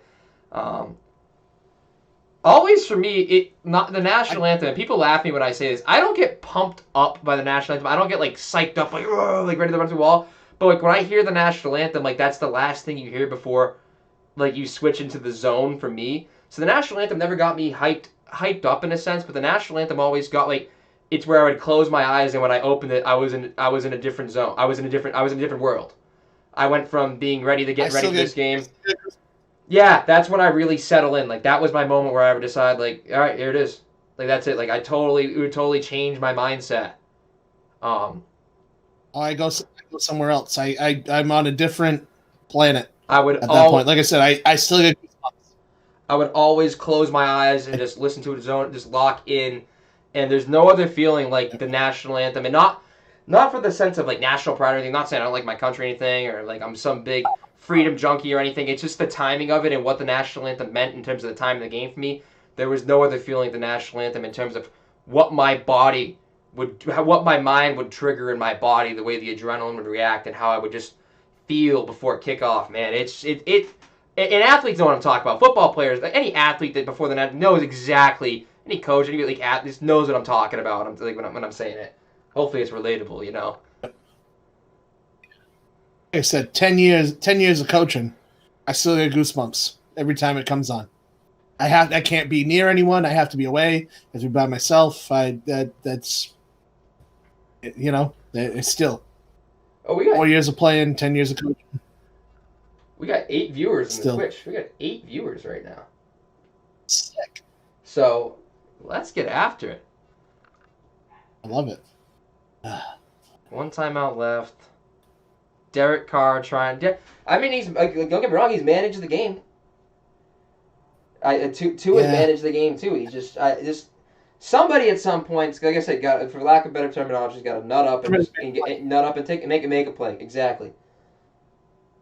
Derek Carr doesn't scream out to be that guy. Tua does to me, but I don't know. I'm still worried about his ankle. I think that'd be my. I still think he lacks some explosiveness. Yes, yeah. I don't think he's playing fully healthy. Which, it's fine. Well, what's he saying? I like I said, I think that'd be my halftime. Is somebody going to make a play? Bunch of whole ass athletes here. Somebody to make a play. I can tell you who. I don't know what the odds to be that guy would be if there was an odd. What is he doing with the suit setup? I was just going to say, Kurt Warner's suit is something tonight. He's got the cherry blossoms on the tie. I don't know what's going on. All he's missing is the diamond cane and the top hat guy. Dude, Jesus. Am I wrong? Somewhere Matt Train is going, woo! It's 3 claps and a woo for Kurt Warner, huh? Man, But he ain't no grocery clerk anymore. he's trying to get in with the Four Horsemen. Apparently, my God, I don't know what that suit setup is.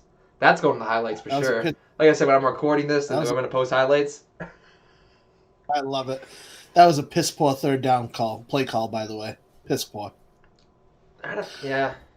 I'm telling. If there's one Point. guy that I would put my money on, I don't know what the betting odds would be for a guy that what would be considered to be take over in the second half, have the most productive second. Josh Jacobs. I would.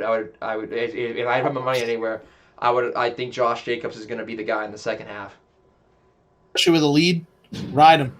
And then, Ride his ass. if you want my pick from the Miami Dolphins, it'd be Mike Gesicki. I think if there's anybody who's going to take over for the Dolphins, it'd be Mike Gesicki. You got to get him the ball. He's the guy right now. You got to get him the ball.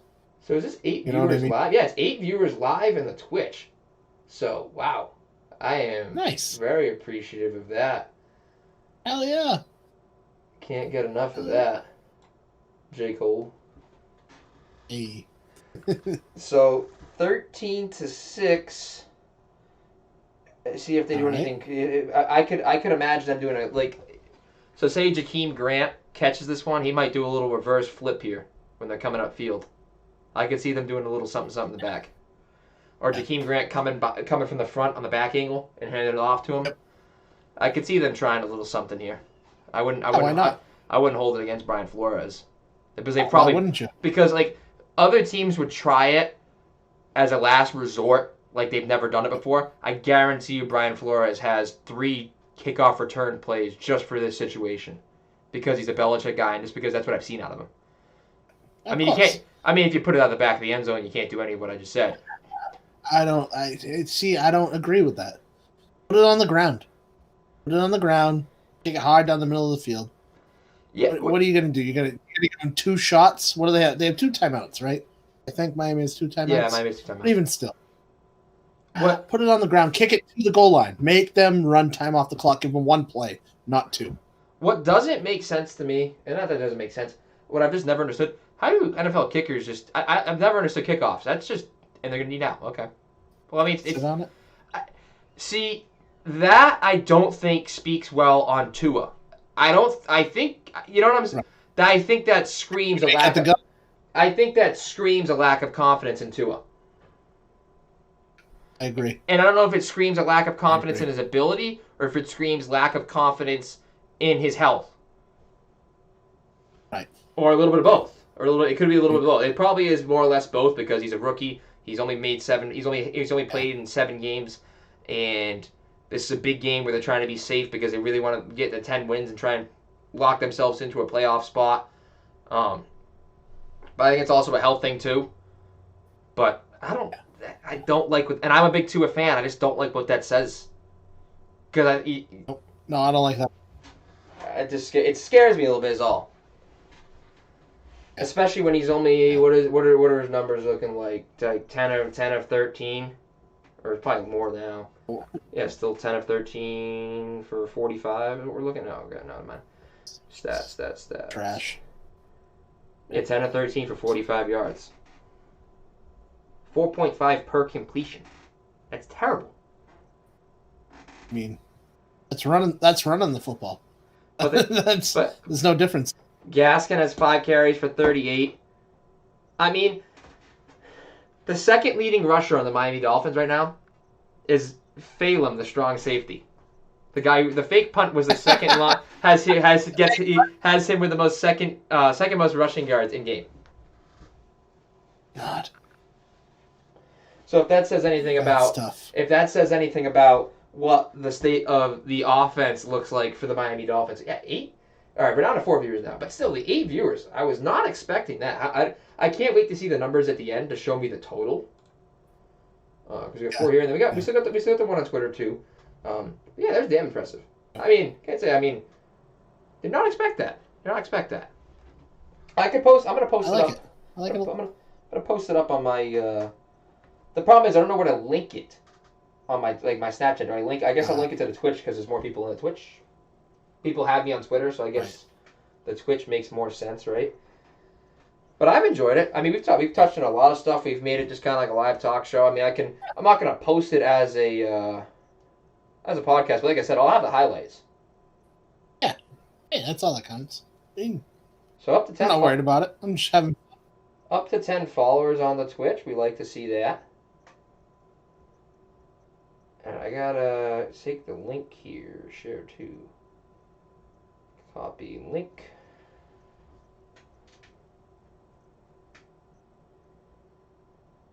And then there's the PvP, the point of view of me taking the picture. Come on. POV. Point of view. It's the it's a popular thing nowadays. I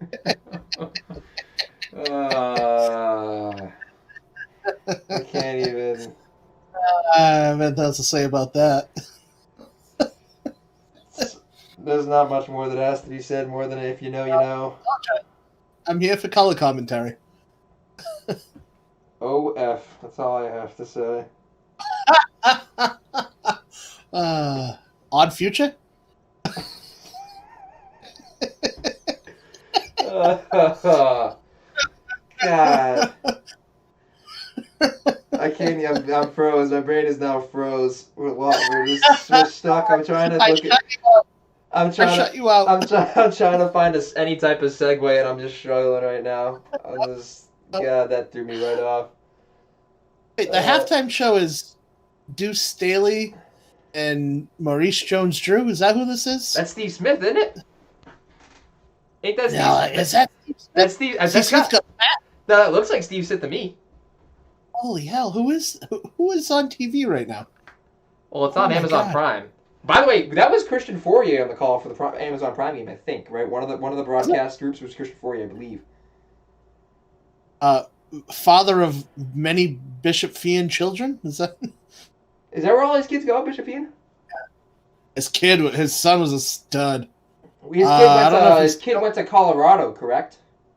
Right, and his daughter, I believe, is there now, playing basketball at Fian. Oh, that's right. You're Bishop Stang guy, so of course Bishop Fian is up there in the memory bank. I don't say much about all that. I have opinions. I can tell you, my friend Zach Genovizos and whatnot, any type of Stang person before any sporting event against Fian ever was loud and proud. Better. Some things left better unsaid, but yeah. Well, shout out to all my Spartans. I know how you feel.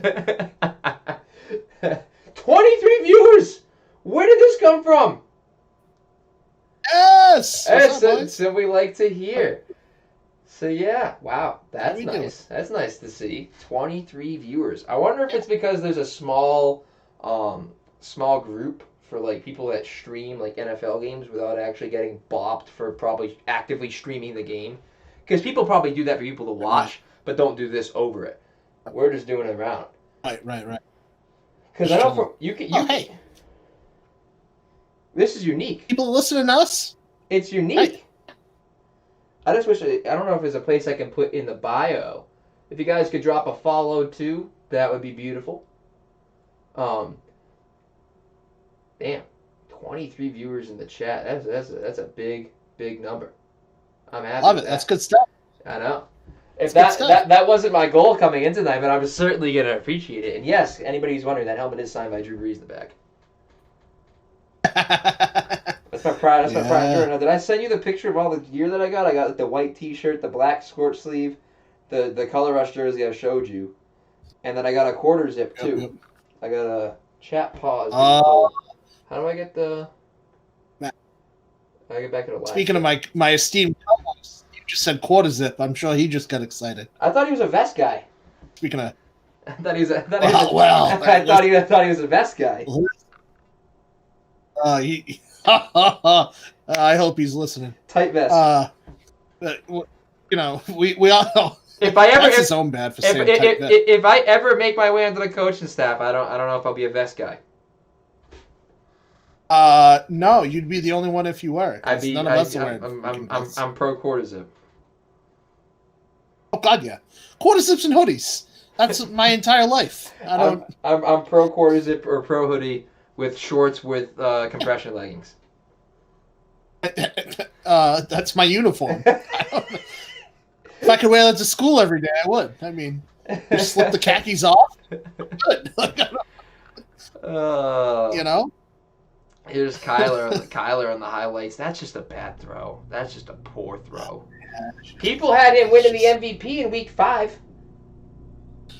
Of course they did, and I like him a lot, and I hope he continues to progress. But he's just hitting those woes, man. Yeah, I mean, he's a rookie. No. People are going to figure him out. Not a rookie. He's a second-year quarterback. People are going to figure him out. People watch film. And now look at the Bears looking to sneak in 7-8 Cardinals. That's got to be Steve Smith. Yeah. It's 100% Steve Smith. And that's MJD on the right? Is it Maurice Jones right?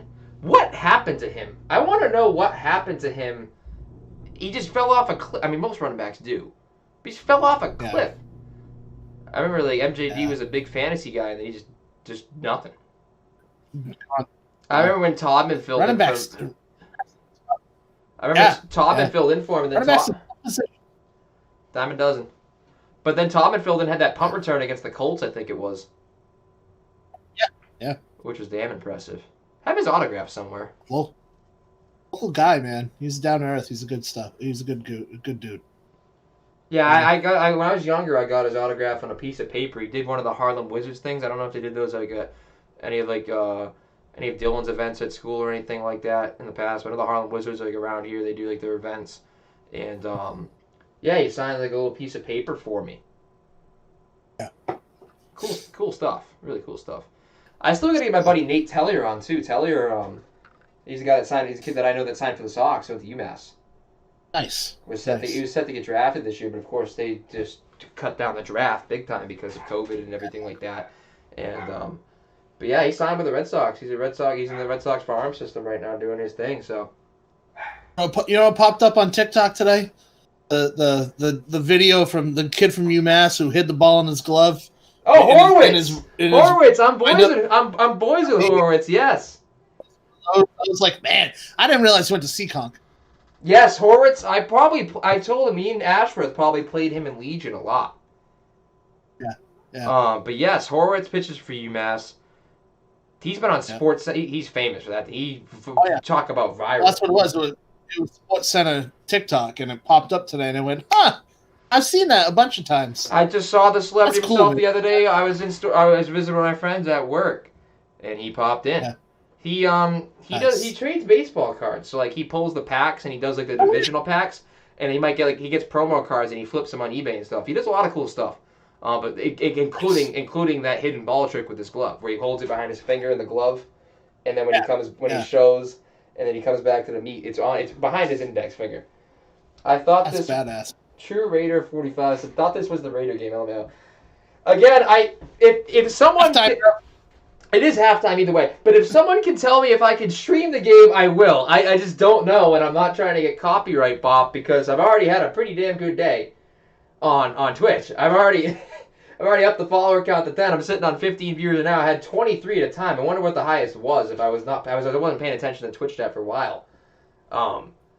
I wonder what it was. I wish I could actively stream the game, and if I can, I will in the future.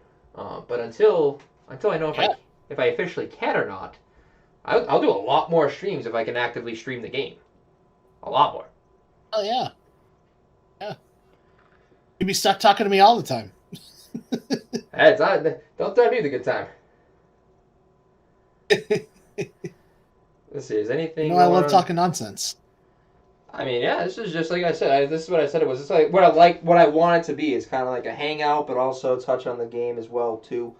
Like I said, once I can link it up to Hot Mic, people can link it up to their TV as well. But we've got a really interactive day in here. I've never really had a lot of success to the viewership on Hot Mic and whatnot.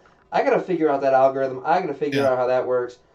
But I do have the platform to do it and have it monetized. Just a matter of figuring that out, But this is just a piece of content that I want to get into doing, I do want to start doing the live podcast, too. I really do want to start doing live shows and then just having the recording there as well, too, to edit and post. Because I don't... the more that I think we just stream it out. We don't even edit. We haven't edited anything ever. You know what I mean? We just stream it and we just go and... But, Matt and I we play our game. We've been doing this, whether it was, the Mr. Cougar gimmick or that's just us. You know what I mean? We just the are chemistry's what we there. are. Carrying a podcast on my own, I thought it'd be a lot harder than it is. Not really. It's not really. It's not that much harder than I thought it was going to be at the beginning. I've kind of rolled it. The more you do it, the better you get at it. Doing it with someone else to carry the conversation with makes it way, way easier. I think being able to carry the conversation, but it's not impossible to do on your own. You can get really good at it. Doing it live on my own was the only thing where I think, what if I have space to fill in the live and whatnot. I've watched, like I said, I pay attention to Craig Holden. I've watched Craig Holden do it for a while he's had great success with it. And I'm going to start doing it live, on my own, like Dolo. I think I can do it because the more that I think of it, there's not a lot of takes that I have to pause on or freeze on. I do all my research before. I have it all bulleted down. Nothing too crazy or in-depth. I have an idea of what I want to say. Throughout the week, when something catches my eye, I put it right in my notes. I script out the show and stuff that I want to talk about. And then I measure it up and I do my research to make sure that I'm not just talking out of my ass. And then I run with it. And there's not a lot of time where I take a lot of... as long as I know the order I'm going in, there's not a lot of time that I take in between, shifting. I mean, I when I'm recording on my own, I do sometimes just for the sake of doing it. But I don't have to. A lot of times I can just flow right through it, and there's very minimal editing. And the editing is so easy because I can look at the audio waves on Shotcut. So when there's no audio waves, it's clip, boom. Gotcha. So I can't see myself talking. Whenever I do pause to blow my nose or do pause because I say something incorrectly or I mix up a stat or something, I give it an extended pause, 5-10 seconds, so I can see when I'm editing. There's a gap. There's a big gap. So I understand. So it stands out to me when I'm editing. Ooh, is that a little legal hands to the face? No, he got torn down by the face, like the back of his helmet, like the opening. Horse collar. Throw that bitch. Or is it a horse collar or just? Nope, not someone. I don't know. I know the helmet opening's at 15 yards. Yeah, so we're chilling on 18 viewers in Twitch chat, guys. Feel free to chime in. Oh, I can refresh the chat. That would help. Yeah, man. Okay, yeah. Yeah, so yeah, feel free to chime into the chat. Who's going downfield here? Is that your boy Gaskin? Yeah, it is. God damn it. Oh, you're playing against them? Okay, Kamara. Oh, I have him, but he's on my bench. He's on my COVID bench. He didn't help me the past few weeks. But it's okay, I have Kamara. Like I said, I'm in the first loser game this week. I have Aguilar going in my flex. It's all about making that money back, so at least you don't have to pay for next year in the league. Oh, make a move. Oh, the hit from behind. I thought he was fumbling. I could have swore he was fumbling that. Who's that, Jakeem Grant? If they show the replay again, I could have swore he was fumbling this because he's so quick, Jakeem Grant. Yeah, he is. He reminds me of a bootleg Tyreek Hill. Yeah. You know what I mean? Yeah, I can see that. That small, shifty. The kid from the Saints reminds me of that. The kid from Assumption, Deontay Harris. I think he can be. I think he can be a budget Tyreek Hill. He's 5'6", but lightning quick. Deontay Harris. I feel like he can be a budget Tyreek Hill. We got 19 viewers in here. It's still climbing. I love it. Bring it on, folks. Like I said, feel free to interact in the chat and drop a follow, please. And also follow Breakfast of Champions on Twitter, as well as the Reefers Rundown on Twitter, to catch up with all this stuff. Gaskin. I do like the Raiders' defensive front, though. They don't have the consistency, I think, because I think a lot of players are still young. Max Crosby, still young. Cleveland Farrell, still young. Let's see. Very young team all around. Adam 1987, what's going on? But it's still a young team, and of course Gruden's gonna. I think the energy's there. I think they want to play for Gruden. I think that's very evident that they want to play for Gruden. It's important. He's an energetic guy, and I think the guys that want to play for head coaches is a big deal, and why he was given that 10-year deal. I like Jonathan Abram a lot. Oh, pop pass. You just got excited, didn't you? I love the touch. I love the jet touch pass. I was upset that we never used the little out of Tiger. We never used the shovel pass. Yeah. I would have loved it. I would have absolutely ran kids over with a shovel pass. It was in the bank. So it's funny. Is it one of those ones that was You highlighted know, in off red? Was season. it one of those ones highlighted in red, or was it the ones that weren't even made the sheet? I don't know what you're talking about. Yeah. It was in the bank. Because So it's funny because we go back. We go, off season. I look at a lot of film and try to assess what we are and where we're going and things like that. And Botello and I watch a lot of film together. Botello and I have done a bunch of Zoom films, just to go back and forth or whatever. could do that in Discord And, too. Make a coach's Discord.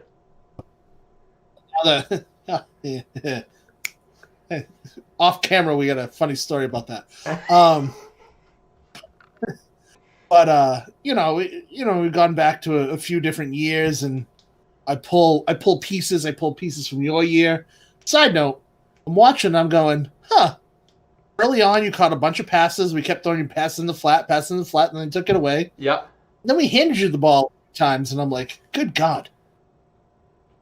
Yes, barrel ass through people. Like, I do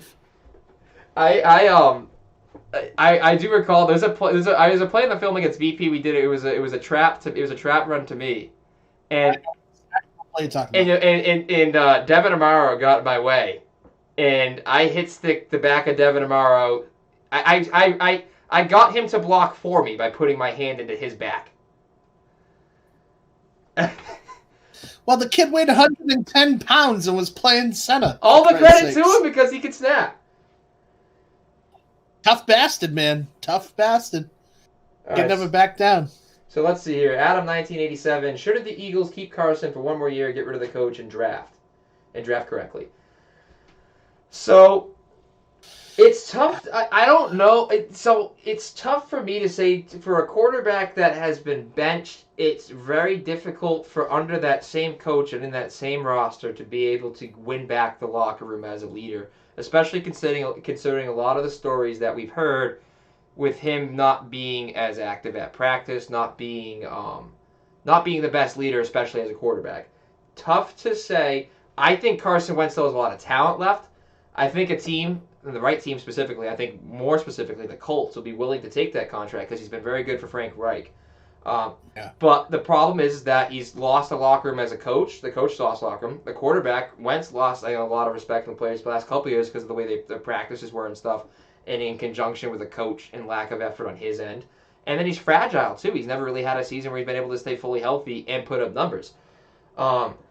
So I think getting rid of the coach is going to be a real possibility. It might not be this season, but it might. I think I would make it this season. I'd get rid of Peter. But who are you going to get for him, though?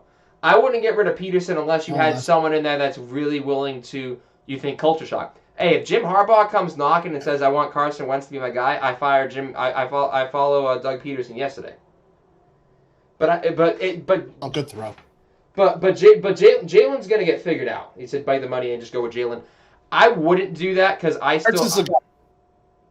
still like Wentz. Hurts is the guy. Yeah, I still absolutely believe in Carson Wentz. It's a matter of what coach comes in. And you need a coach that's going to be able to control the culture there and bring intensity. A Jim Harbaugh, a Robert Saleh, Robert Saleh from San Francisco, the defensive coordinator. I think it's one or the other. If they keep Peterson, Wentz has to go. If they keep Wentz, then Peterson has to go. That's exactly what I'm talking about. What about the defensive coach of 49ers? Saleh's very, very good, and I think he'd be a very good fit. I feel he'd be a very good fit in Philly. I would like to see Jim Harbaugh end up with the Chargers and coach Justin Herbert, because that's a talented team. All they need is a culture shock. He is tough, and I think that if he grabbed that coaching position with the Eagles, he'd bring probably one of the offensive assistants from San Fran with him, who's worked under Kyle Shanahan. So Miles Sanders, Carson Wentz, a pretty good offensive line that's going to be healthy and be back next year, and a healthy Carson Wentz with, you'd have to hope, Jalen Reagor. By the way, Miami punched it in. Myles Gaskin. You bastard. Chargers are incredibly talented roster, so that's why I'd like to see a good head coach like that head there. But yeah, I think Robert Saleh would be a good fit in Philly. Like I said, I think Wentz is the guy. I'd rather stick with Wentz than I would stick with Peterson, because it's going to be hard to eat any of that money with him on the bench and explain that to anybody. But like I said, I still think Hurts. I think that they're now sold on Hurts, so they're going to move on from Carson Wentz. Well, Philadelphia fans are very good at overreacting. Absolutely, Patriots, just like Boston fans. Yeah, exactly. Boston fans are very good at overreacting. Philly fans, these big sports cities are very good at overreacting. Los Angeles pretty good. Los Angeles pretty good at overreacting.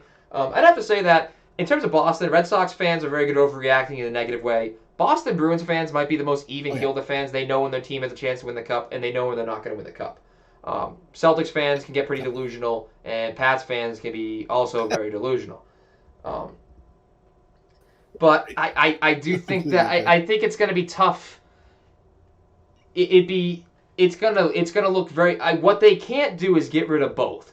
They can't stick with Peterson, have Peterson go back to Wentz as a starter, then be 2-5, 2-6 next year, fire the coach, and try and trade Carson Wentz, because you're gonna fire a head coach, have to pay him out, who won you a Super Bowl, which looks bad, and it's gonna look bad for other coaches coming in there because he's gonna be sold out. And then when you get rid of the quarterback, basically what you're saying is nobody's able to take blame there. So no coach is going to come in under that ownership because you just traded away a incredibly expensive quarterback that you said you thought you had faith in, and then a head coach that had his quarterback, and then the head coach goes back to the quarterback because you told him you had to, and then you get rid of both guys. Not a lot of coaches or good coaches are going to come in there with faith in your ownership group if you toss both to the curb at the same time. On top of that, you will have to eat a chunk of Wentz's contract or lose an incredible amount of value in the trade if you get rid of both at the same time, because if you're 2-6, 2-7. So it's this offseason. You either want to stick with Wentz or you don't. And if you stick with Wentz, you can't stick with Peterson. If you want to stick with the head coach with Jalen Hurts, you have to get rid of Wentz this offseason. You can't go into a season where he's still on the roster and he's backing up Hurts or playing under Peterson as a starter, as the way you think if there's any chance that you're not going to be in a playoff hunt first in that division. Get something. If you're going to have to pay money for him, get something for him. I still think that Wentz is the odd man out, unfortunately, because I like him as a player. Yeah, Carson hasn't had a healthy team since he was healthy, even the year he got hit in the head in the playoffs. Yeah, he hasn't had a healthy team. I mean, Alshon Jeffrey's been his best receiver while, and Alshon Jeffrey's been banged up. He's had Nelson Aguilar dropping passes. And people forget that if he hadn't gotten hurt with the ACL injury, where he would have been MVP that year. He easily been MVP that year. They don't get to the Super Bowl that year without Carson Wentz, and people forget that. Oh, Nick Foles won the Super Bowl. Hey, guy got him to, like, what was it, 15-1 they went, or 14-2? It was up there. They were very good. He had an MVP type season, and then got hurt. Like I said, that's part of the knock on him. It's not just lack of leadership that we've heard about in practice. It's not just the lack of performance. It's also the fact that he gets hurt often, and all of that comes in together. He's probably lazy in practice because he's been hurt and been banged up and wants to be ready for games. But then he's not performing in games because he's not practicing as hard. But he's been hurt. So it's probably a combination of a lot of that. But a lot of it, but the team practices as a whole have been lazy, according to reports, especially coming from Carson Wentz. Notice how when Carson Wentz was critical of the head coach for how the practices run, all of a sudden he's benched.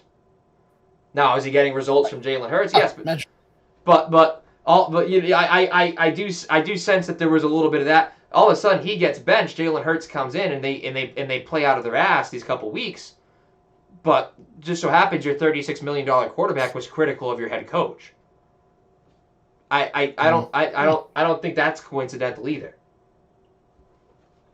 No, not at all. So it is tough. Reports.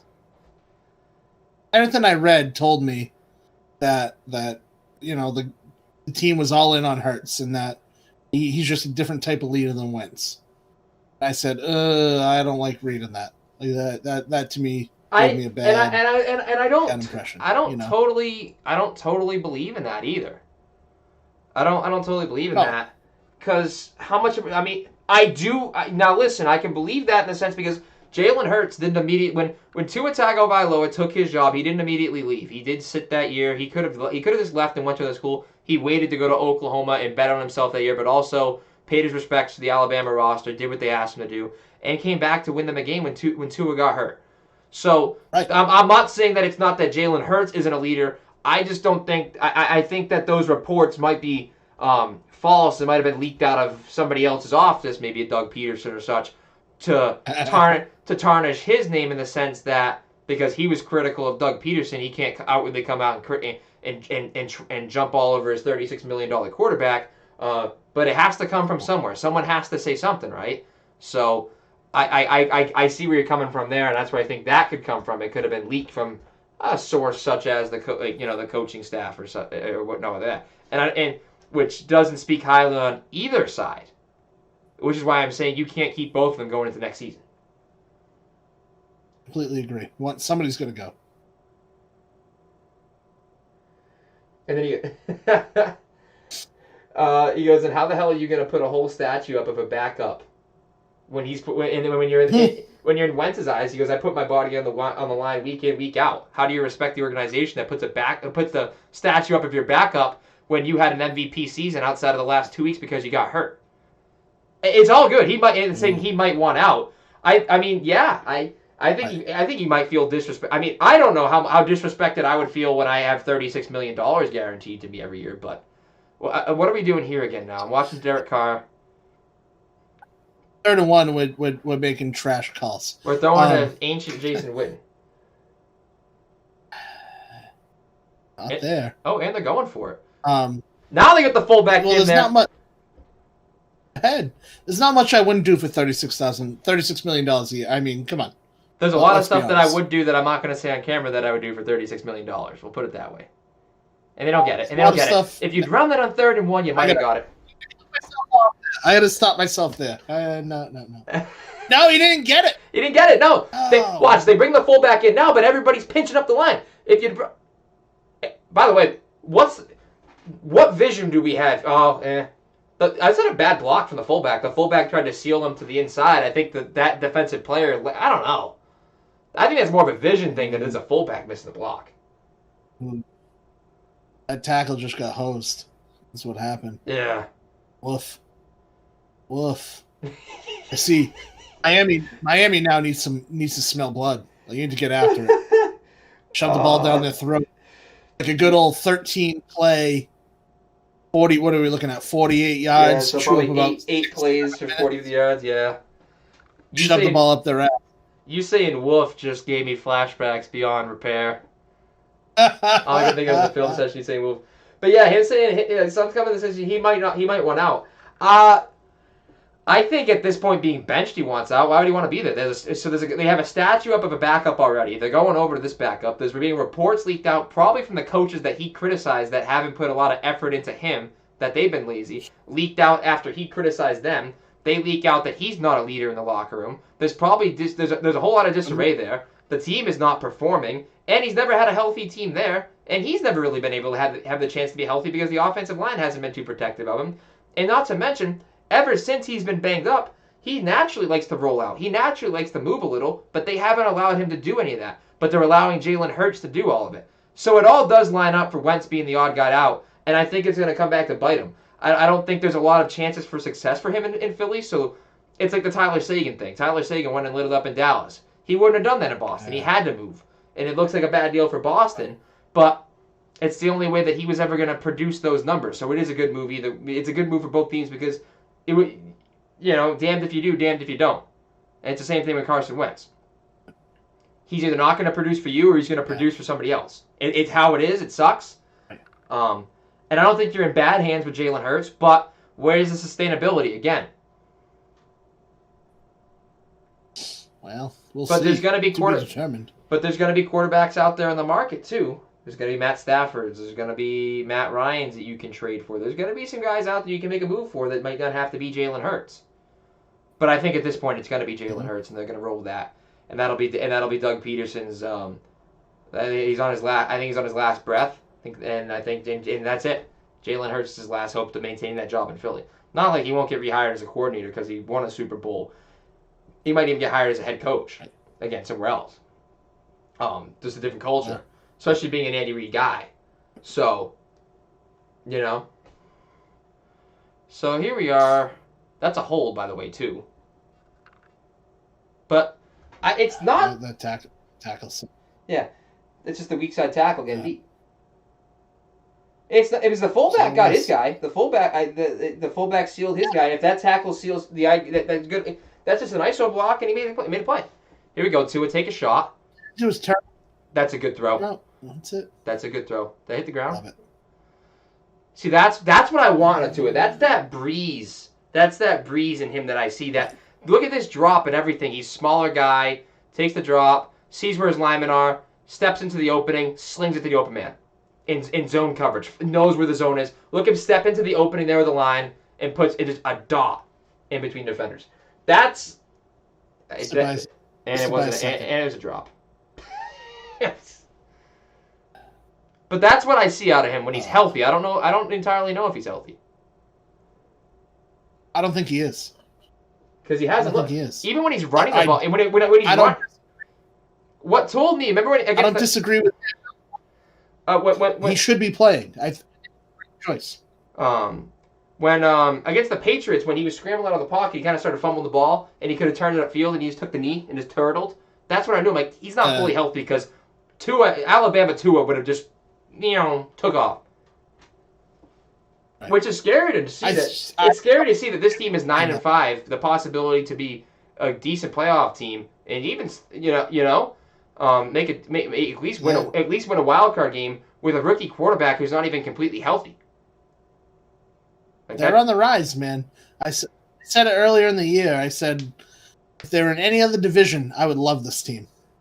Yeah, I'd be a big fan of this. Yeah, it's not even like the Patriots weren't the Patriots anymore, and just one team overtook them. There's two teams that were in the wings, ready to. You know what I'm saying? Like there wasn't just one team standing over, someone on their last breath. Fought to the death, sitting there bleeding out. There's one guy ready to come curb stomping, and then there were two teams that were there were multiple people there. It was. Somebody, the Patriots got jumped. They didn't just get sneak. It wasn't just sneak attack of one person. They got jumped by the Dolphins and the Bills. Thank God the Jets are perpetually bad. I don't know. I thought for sure they were tanking. I thought 100% they were. After I watched the Greg Williams thing, I thought that was a wink, wink, nudge, nudge. Here's a couple extra million to keep your mouth shut. Thanks for coming. But we have to fire you to make it look like we're not tanking. But thanks for making that call because we wanted to lose that game. And then they go out and beat the Rams anyways. Which, Oof. I don't know. Oof. Out of the Rams. I don't know. Wow. Interesting stat. But I still like the Rams in the NFC. Yeah, I do too. I think they're just too good. Their defense is too good. Aaron Donald's too good, man. I don't like I said, I don't like them more than the Saints, and I'm not sure. I still like them more than the Packers because they're more consistent in the football. I think they're a little more. It's hard for me to say more consistent than the Packers when they lost to the Jets, but I still do think they have more consistency than the Packers. I could have swore someone was stripping the football right here. Goff needs to stop making mistakes. That'll be the difference. My problem is Jared Goff. He's a one-read quarterback. If Daddy McVay is not in the earpiece, he's gonna struggle. He doesn't work through his progressions, and he's not very good pre-snap. He's got great arm talent, and he's got his great arm talent, and great athleticism. Pre-snap and progression-wise, he's not a great quarterback. Can he get there? Yes, but does it handcuff? I think he's smart enough to. I mean, graduated from Cal, but does it handcuff you for the time being? Hell yeah, it does. Of course it does. But I think that McVay, especially the guys running around. Cooper Kupp. I mean, I got some guys who can catch and run. Kupp, Robert Woods, Cooper Kupp, Gerald Everett's pretty good. Cam Akers, Darrell Henderson, guys like that. I like how I like how they've reset their cap room. They did very good with resetting the cap room, and not getting too crazy with that because for a while it looked pretty bad. But getting rid of Cooks for what they did. Look at Darren Waller. He is Jesus Christ. Everybody wants to talk about prime Gronk and prime Travis Kelce, and then there's this guy that he's got. I think after this game now he has 1,000 receiving yards. And I think Renfro, they just went over. yeah, I think that was the catch to do it. Him, Renfro is very good out of the slot. Aguilar, huh? And you got rookie Henry Ruggs. Henry Ruggs, we still even as a rookie, one of the fastest guys in the NFL, one of the fastest receivers out there. A lot of receiver talent. CeeDee Lamb came in. Jerry Jeudy's got a great route running ability, which I still laugh every time. I remember the day that I saw the thing where he wears the Star of David on his neck because people call him Jew as a nickname. And then I was like, yeah, no way that's going to end poorly. Literally the next day there was just communities out there crushing him for wearing the Star of David and not being Jewish. And I was like, again, where professionals? Professionals again. Keep that stuff to yourself, man. You know what I mean? Like, that's not okay. Like it was probably a pre-draft interview question. Hey, why do you wear the Star of David? Oh. And I'm imagining someone asking that in the pre-draft. I'm sure. I'd have to imagine. I know I would if it was a character thing. Oh god, like I said, it all comes back to that professional thing. Oh, look at that play! It stood right up. Oh, someone's Landon Roberts. Oh. No, he's good. Oh yeah, that's good football. Devontae Booker. I remember back in the day when he was a Denver Bronco. Yeah. Oh yeah. Absolutely. I gotta go through my disk space. I was running out of memory. I gotta uninstall some stuff. Happens. But obviously the stream's still up. It's just the second half of this won't be recorded. But we still got some pretty good content in the first. I'll take the content in the first. Yeah. I'm not worried. Let's see. What did my friends have to say?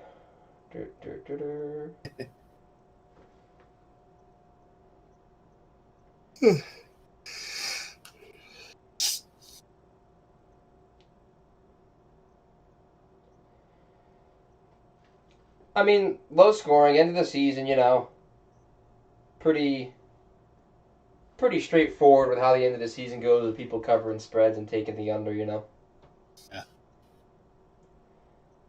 At least in my opinion. That's when you start getting down to the nitty gritty. But even though Tua is, I think, still banged up, this is big for the Tua legacy already. This is big. Can he win this one? I have a whole fourth quarter to do so, but can he win this one? I hope so. I really do. I'm rooting for the kid. I think he's got a good head on his shoulders. Talented kid. Yeah. But like I said, it's just a matter of getting healthy. I want him to be good. Yeah, a lot of the rookie quarterbacks went. Drew Lock, I don't have a lot of faith in, and I'm not big on him, but no, not at all. I was never big on him coming out. Not even a little.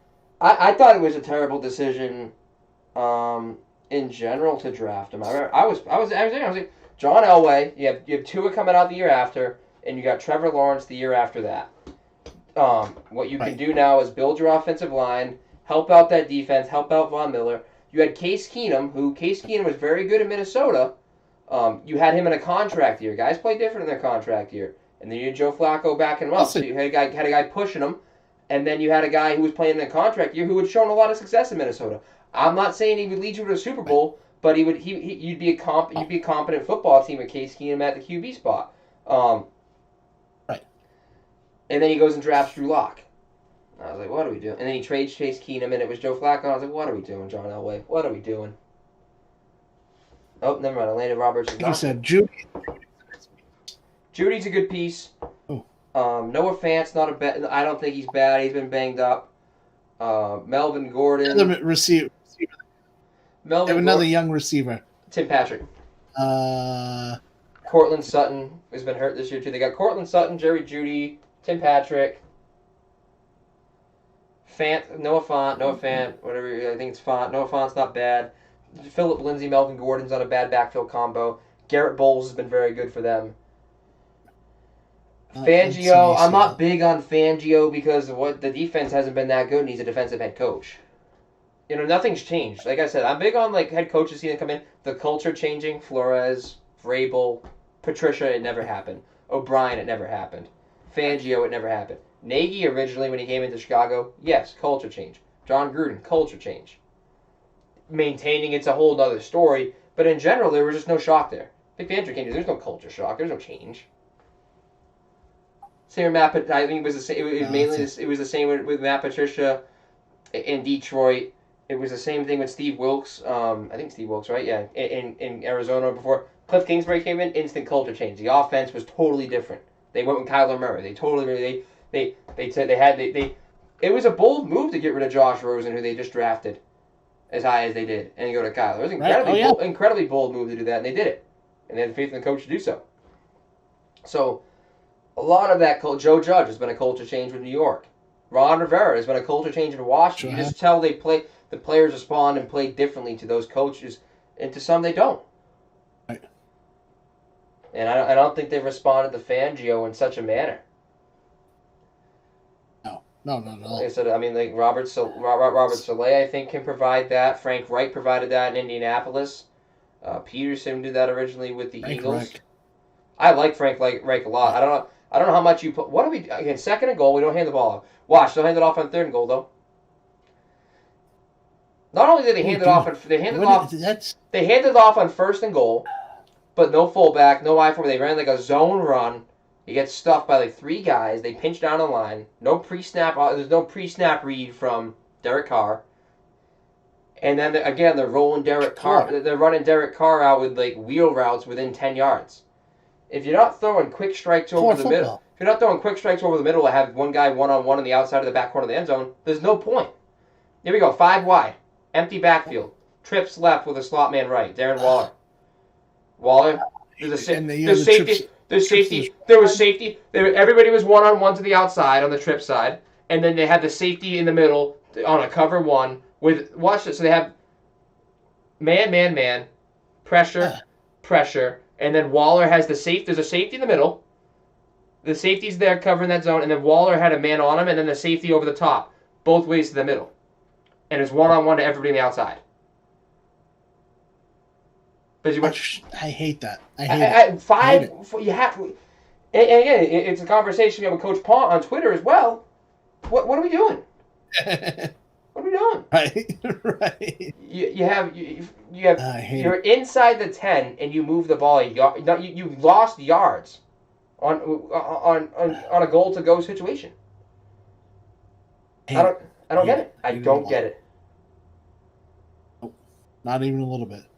And Gruden's pissed too. But who's calling the plays, Johnny? Come on, Chucky. Oh well. You know, it just doesn't sit well with me. This is Monday Night Football. I'm saying. And what even got me more there is they didn't even try and run a pick play. They let everyone run individual routes. There was no over-under there. Anybody running, no rub route, nothing. That was straight up everybody just trying to get in backyard football. Everybody get open. It's terrible. All right, so if you're the Chiefs, everybody get open. Pat'll do something. Prime Tom Brady. Somebody just do something. Michael Vick. Everybody just prime Michael Vick. Everybody just do something. Lamar Jackson. Everybody just kind of do something. Jimmy G, Derek Carr, Kirk Cousins. I keep going down the way. Jimmy G, Derek Carr, Kirk Cousins, Mitch Trubisky, Nick Foles. That shit don't work. You gotta rub routes. You gotta have a sustainable run game. Screens. Right, exactly. You gotta have an offensive identity because it's not coming from the quarterback. You know what you have with the quarterback. He's not doing anything that anybody doesn't know. Everybody expects what they expect from the quarterback. There's no identity with this Raiders team. And I hate how they get away from it. Their identity is handing the ball off to Josh Jacobs, not rolling out Derek Carr, quick play actions over the middle of the field to Darren Waller, and drag routes and drag routes to Renfro. What do you get? What was that? What was it? Was that an Amazon Surface with a Ryan Fitzpatrick face on it? I'm confused. What's going on here? I gotta tell you, got them all Yetis. He looks like he Harvard big brained it.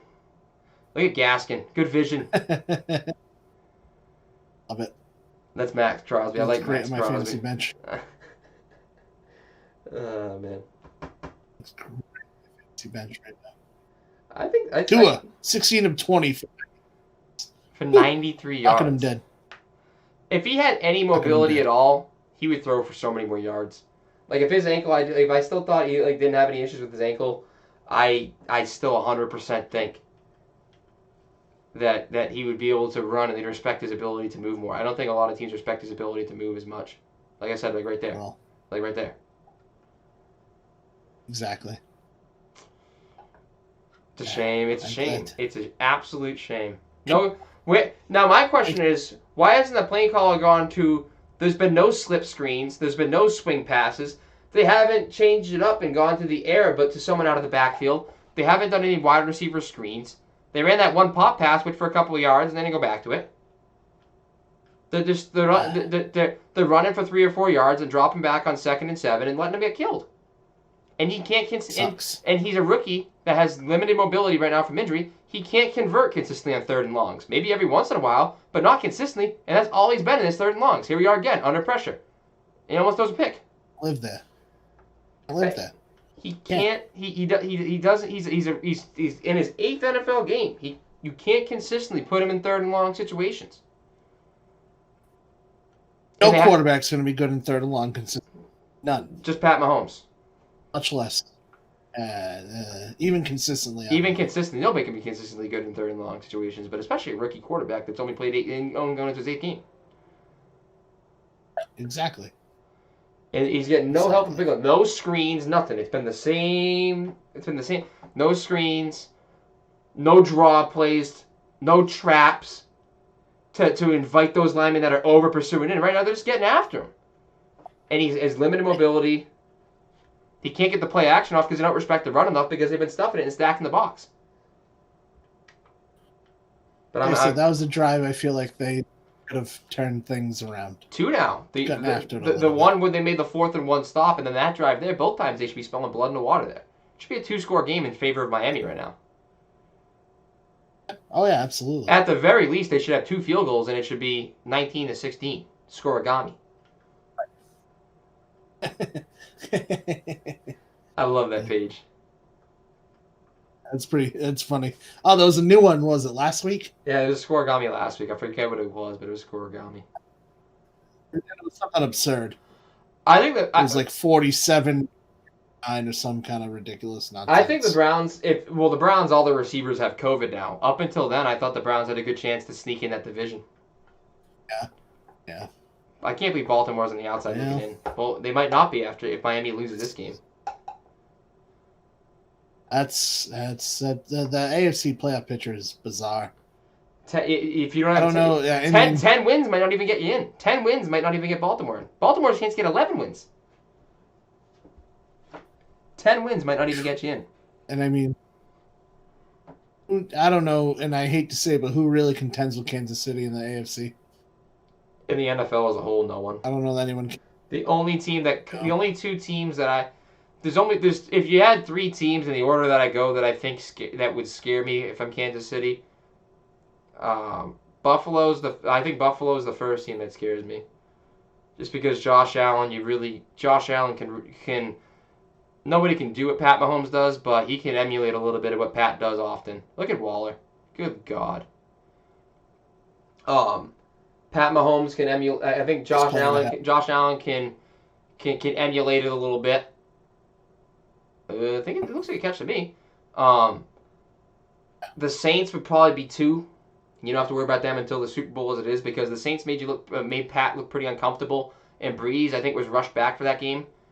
And they'll have a healthy Michael Thomas back, and they've already have a game of film on you in which they were already almost won with a Drew Brees shaking the rust off. I still think was a little hurt. Defense still playing very well, losing Cam Jordan for the stretch run at the end of the game, and without Michael Thomas, or a healthy Michael Thomas at the very least. So I think that should scare them a little bit. And then 3, I'd have to say Tennessee.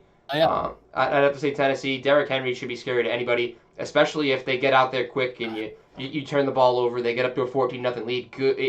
Good luck getting it back from Derrick Henry because I don't think Mike Vrabel or anybody's gonna make the same mistake again and throw the ball. I think that this time around they will run the ball into submission and kill as much possible clock as they can with Derrick Henry. I think teams are learning that. The more they keep the ball out of the hands of Pat Mahomes, the better. And I think Vrabel will be giving Bill a call there just to ask him, How do I keep the ball out of his hands? How do I consistently keep the ball out of his hands? How do I kill this much time? How do I run the time of possession? And how do I get the most out of my players even when they're stacking the box? Right. He might even make a call to Brian Flores because those guys probably all coached, all you know what I'm saying? Because I don't think anybody in the AFC wants to see Pat continue to do what he's doing. He's too much. Too much right now. But those are my 3 teams I'd worry about if I was KC. Green Bay just doesn't have the consistency. I think you're right. I'm not huge on their secondary. They're just hit or miss. I'm not as big on Aaron Rodgers as a lot of people are. I guess the Seahawks defense wouldn't be anywhere near good enough. The Rams could get a little scary. I'd have the Rams in there at 4 for teams that scare me if I'm KC. But they have to make it there. Just not consistent. Again, consistency. The only thing that would scare me with them is Aaron Donald goes in there and breaks Pat Mahomes over his leg one time, and then you got to deal with that. But other than that, and Jalen Ramsey, but I don't know. Like I said, there's not a lot that should scare you if you're the Chiefs. The Chiefs on their worst day are still beating teams by a touchdown. This Dolphins team by a touchdown on their worst day. You know what I'm saying? So this Dolphins team's still very good. Look at the defense now, still playing their ass off. So it's tough to say. It looks like a catch to me. They call it a catch. I don't think there's again. They originally called it a catch, so there's definitely not enough overturnable evidence, as they say. That's a catch. That's not even. Moving on. I once had a catch like that in the back of the end zone. 5 for fun time. I didn't have 5 for. I didn't have 5 for 112, but shit. Brad Did he throw for 112? You seen you? Yeah. Brad Plissy did. Brad Plissy might have had 5 for 112 in his whole career. Christ. Oh God! If you had told me I remember Brad was our third string quarterback freshman year. He and Griffin beat him out. Oh, did I just that one? I bet you weren't expecting that name to come up. Cone, good old anyways. Cone. Hey, I still love the kid. One of my favorite clips of my high school career comes from a pass from him when he threw it behind me in the flat, and I just reached out with one hand like Odell. I remember that. That's still one of my favorite clips, and I trucked the kid in the process of it. I was like, "Holy hell! I just caught that one-handed." I came up with something like, "You called that one-handed?" I was like, "I just watch Odell highlights. I just what do you call it? What is it? I had tweeted about it not too long ago when I used to watch the All-Stop videos and stuff. Oh, pick that. Oh, I would watch the All-Star videos. I would watch a lot of highlights before games, like Ray Lewis highlights and stuff. What is that called when you I'm looking for the word. Not envision. You know what word I'm looking for? I'm drawing. Why am I drawing a blank? Like a visualization. Yeah, the visualization of it. You know what you know the word I'm looking for. Manifest. I was manifesting it. I think mental manifestation is one of the biggest things, especially for young athletes, being able to like watch something and just I could like play things out in my head. Like the Blue Hills sack I'd played out in my head 1,000 times before since I watched on the film me not go after the quarterback. And then the same event came up and that manifestation just gave me the confidence to go and make that play. I think that any athlete that should be able to manifest the night before on the bus ride there. If every athlete isn't thinking about every single punt return being able to go to the house or every pass they catch juking out the entire team and going to the house, I don't think you're doing it right. I don't think you're working hard enough on the field or in practice, and I just don't think you're in the right mental state if you can't every single day you go out there envision yourself doing those things. I think mentally it prepares you as a player. Given you have to put the work in to do that, but the work gives you that confidence to think that way. I think it's all in one thing. I think the great athletes are able to just, like I said, manifest that. Absolutely. We talk about that. I mean, that's part of the reason, like, you sit on the bus and I don't let you guys while out. Oh. Yeah, the way I've always quiet. I would sleep on the bus right up there. I would get so overcome with like adrenaline. I'd put my head up against the seat and I would just I would fall asleep with my phone in my hand. Like I'd have my helmet in my hands and I would hold stuff like my phone in my helmet in between my legs, but I would still mentally I'd be asleep. My head would be up against the front seat. It was wild how I did it, but just different preparation. Like I might not have been a world class athlete, but mentally I'd try to prepare as if I was. I think a lot of us did. I think a lot of us had good preparation techniques. Not a lot of us messed around. Maybe my and it goes two again. Maybe my sophomore year a little bit. It was a little more of a fun rides. Was a culture change. Yeah, fun rides up. But junior and senior year, 100%, it was different. We were very locked in, very focused on what we had to do. Not saying sophomore year we weren't, but it changed throughout the way. It was just a change. Yeah. Right. Nothing negative prior to then. It was just a change of what was going on, you know. The amount of NWA that was listened to, the amount of NWA straight out of Compton that was listened to was just. Oh God! And then we'd go to Stitches. Molly Cyrus. Oh, that is not okay. That was not okay. Oh man. Okay, and then all of a sudden Miley Cyrus would come on. So I don't. That was where the tradition of the field paint started, though. Yeah.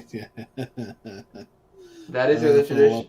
That is where the tradition of the field paint started. That was a pretty cool tradition that started. Who was it the year after me? Freitas. Wasn't it Freitas? Freitas, yep. My son. Yeah, Freitas got wet up. Yeah. Look at Hunter Renfrow. Look at Hunter Renfrow making plays. Yeah, if he doesn't make it to the Patriots at least for a couple of years by the end of his career, then we're not doing it right. He's like a good old Shefsky. Wait, does that guy have smelling salts in his hair on his helmet? That's the guy that put smelling salts in his face mask, right? Max Crosby. Talk about a football guy. He puts smelling salts in his face mask on his helmet. They should probably not be showing that on camera. It's yeah. Well, it was like when Tyreek Hill was drinking the nip on the sideline the other week, and Tony Romo was like, "I normally have one of those in a long fight." I was trying to rationalize it again. I like to be a very rational person to rationalize what it was, and I was like, "Yeah, I wouldn't rule." I'm like, honestly, I have no idea. I'm like, honestly, I wouldn't rule it out. I wouldn't rule it out. I'm like, Tyreek Hill is always cramping up, to be fair. He's on that Ryan Baker pregame Mountain Dew beverage. Pregame Sprite. Let's go to B-Dubs. A gallon of Sprite the night before a game. Chili's. Food poisoning from Chili's. God. I've never seen a longer case of food poisoning. And I got you guys to play for me, huh? Oh, man. Oh, Lord. And then I remember watching that film where he would airplane with the football after he beat Blue Hills and the referee chewing him out and you're like ripping the ball away from him. Like, what are you doing? Oh, yeah. All that sits in the memory banks. Oh. Same. I'm still amazed too by this. The Dolphins. I haven't seen them run one screen to the running back at all. They haven't let they've been pressuring Tua for how long? They haven't even attempted to run a screen yet. Am I crazy? All it's gonna take is one. Hit me with a draw. Hit me with a screen. Come on. That's what I'm saying. A draw. That's all it's gonna take. They're shooting the backfield every single time. There's absolutely no pace. There's absolutely no patience in the defensive line. It's just straight up, like full bore. All it's gonna take is one. That's it. Look at that. Tell me that shouldn't be a sports city. They got hockey. They say my dad's friends with the hockey rink. Says it's amazing.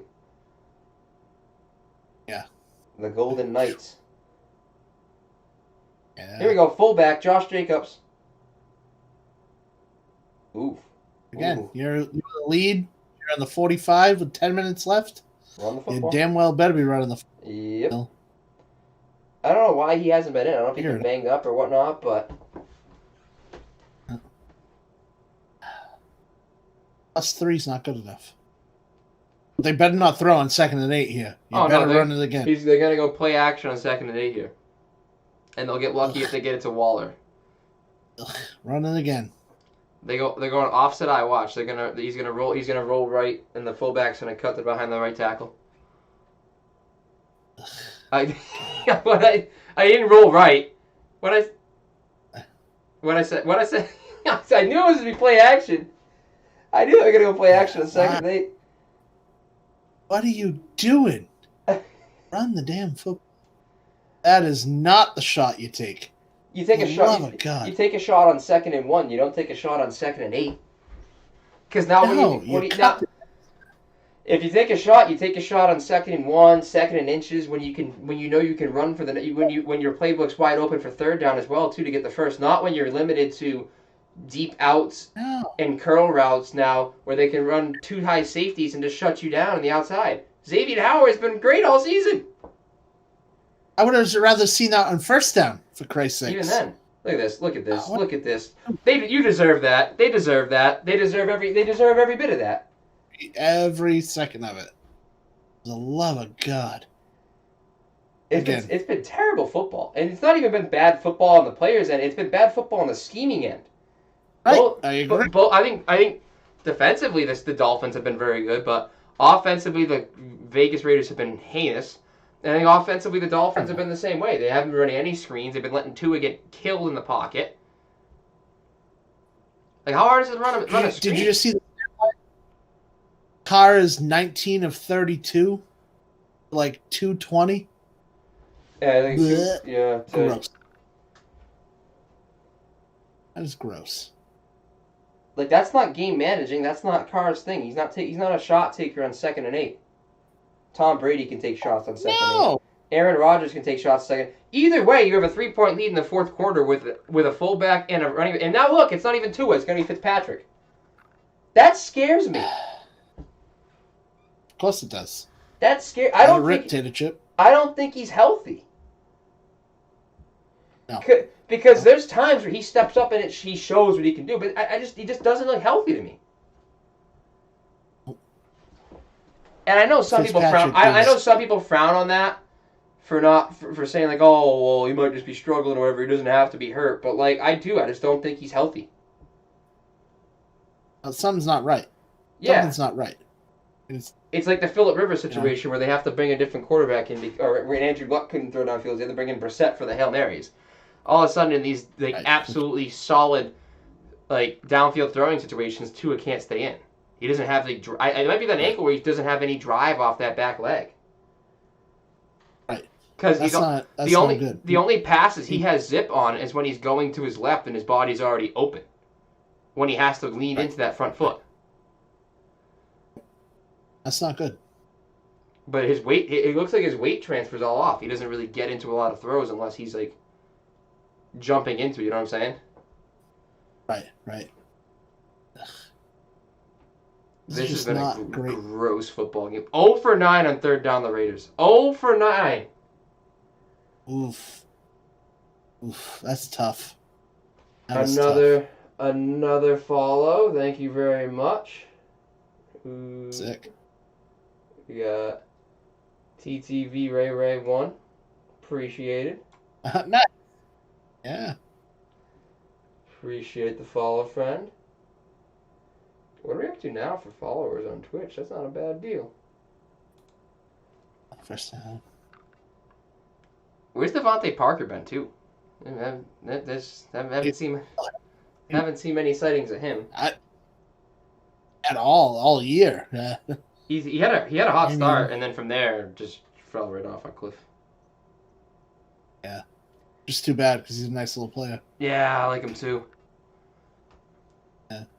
I mean, it's obvious that they're winning the Jarvis Landry trade too. Oh yeah.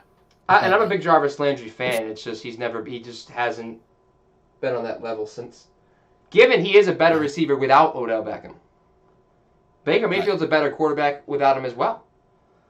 I feel like they tried to force to get him the ball. I think since the offense has really opened up since he's exited, and I mean I think not to mention the weather that Baker was playing in for a couple of those games. I was like, listen, this is and I've said it many times in the podcast, it was his third offense in 3 years. His fourth coach in 3 years. You had Hugh Jackson. No, you have Hugh Jackson, Greg Williams, then Freddie Kitchens. And then so it was his third offense because it was still Freddie Kitchens' offense under Hugh Jackson technically. So 2.5. I'll give you 3.5 offenses in that ballpark. So, but still, it's a lot of change and a lot of different personalities as to where it's hard to adjust to. That's Lee. We have to adjust. Yes. There's no flag on that. You breathe on a quarterback. They call it. That's bad. I'm not even biased here for like rooting for the Dolphins. That's just, how is that not? Wait, am I missing something? I don't. Let's see it again here. I mean, I say it all the time that I don't understand the rules of basketball anymore. I don't know what. Oh, he kind of ran into him a little. Okay, that wasn't league. That was NFL. There's well, it's the same thing in soccer for me. They have VAR, the video assisted replay.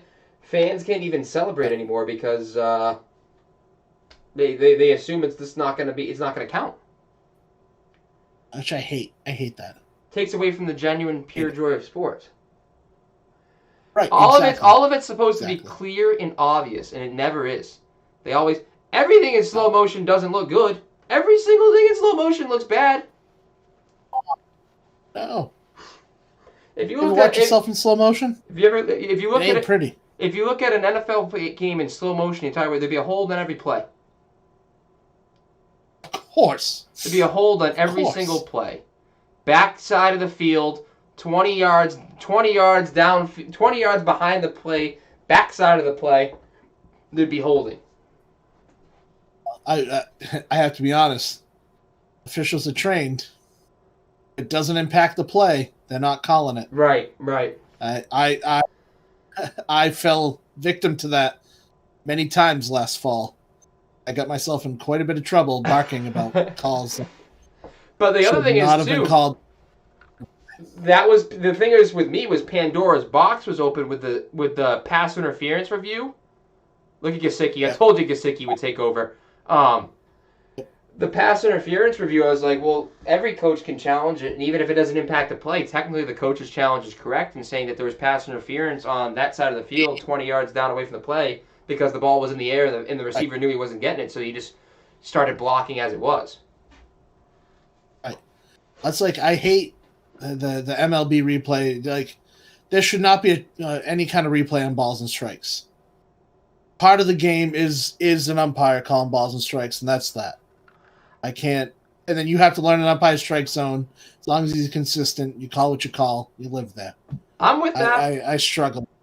I'm with that, but then when you look at the numbers to see what the missed calls affect in terms of the Tampa Bay Rays being a victim of it, like the percentage of wins and losses based off of the strike calls, what I want them to do is I want them to widen the strike zone and go. I want them to widen the strike zone and go to I want computer umpires with a wider strike zone, and then unjuice the baseballs. The baseballs can't stay juiced.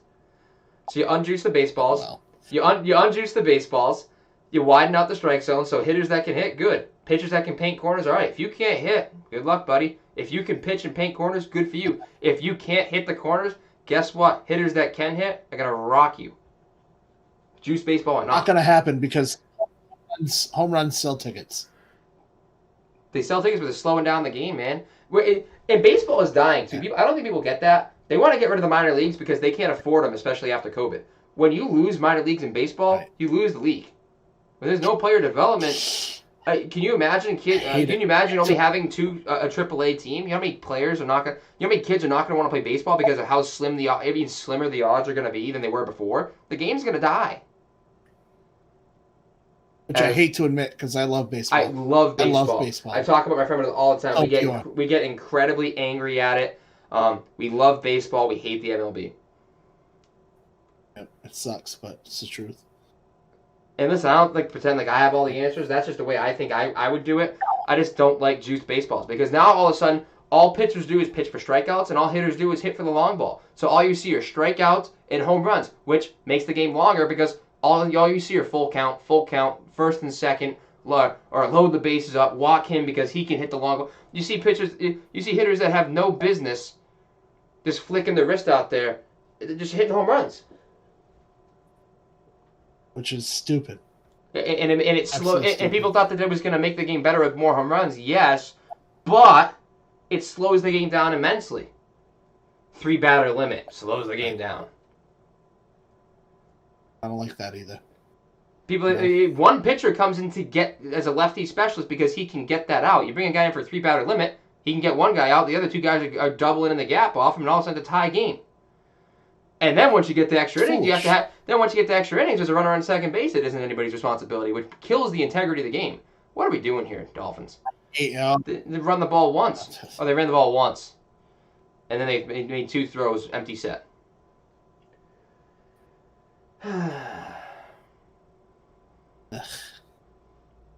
Again, it's just bad football. That's It's the bad just throw. not That should be good. that should be a touchdown to Gesicki. It's just a bad throw.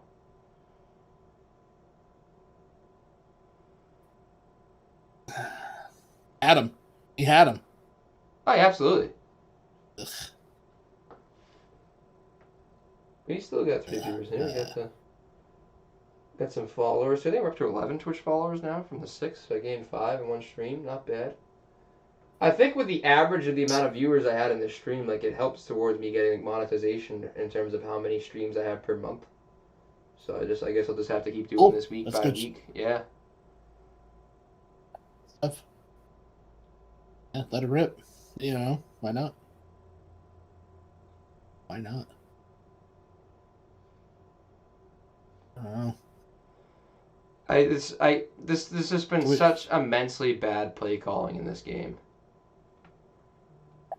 Oh, not good at all. Because I like to credit the defense a bit, but then there's also times where it's like it's more the offense's fault than anything.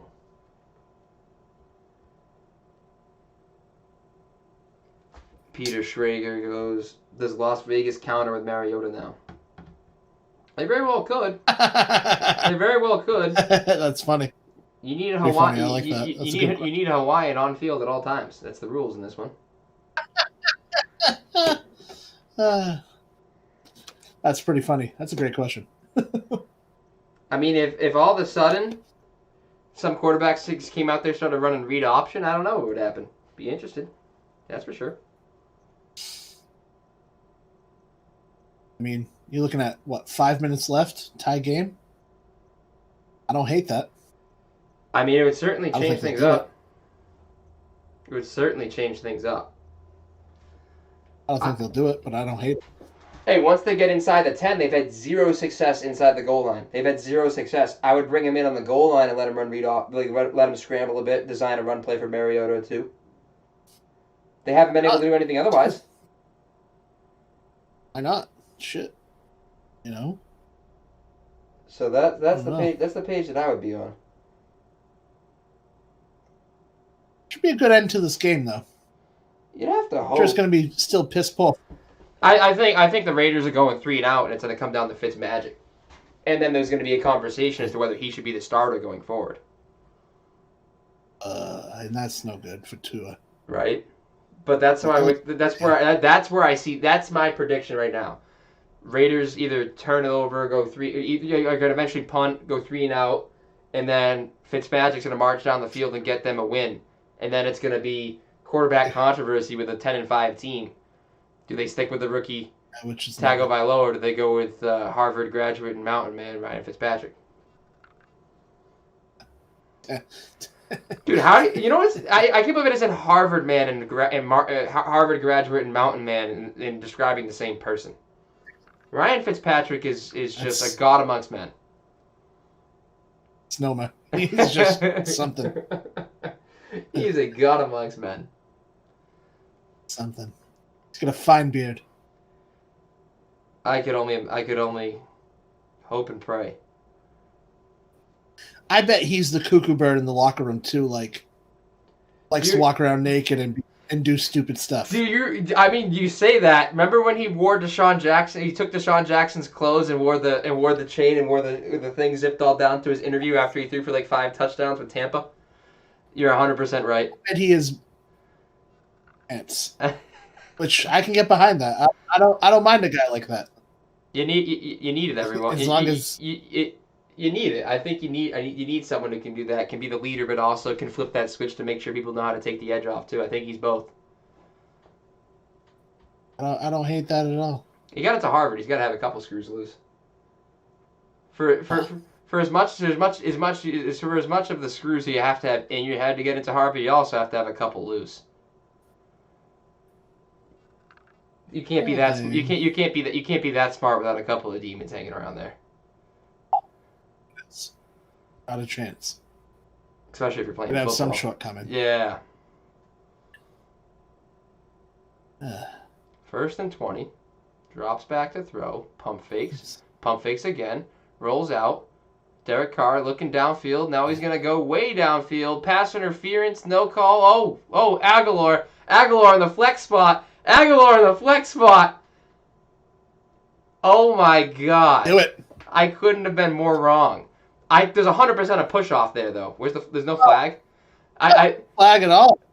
I think there was 100% a push off somewhere in there, but hey, we're not going to talk about it. Points.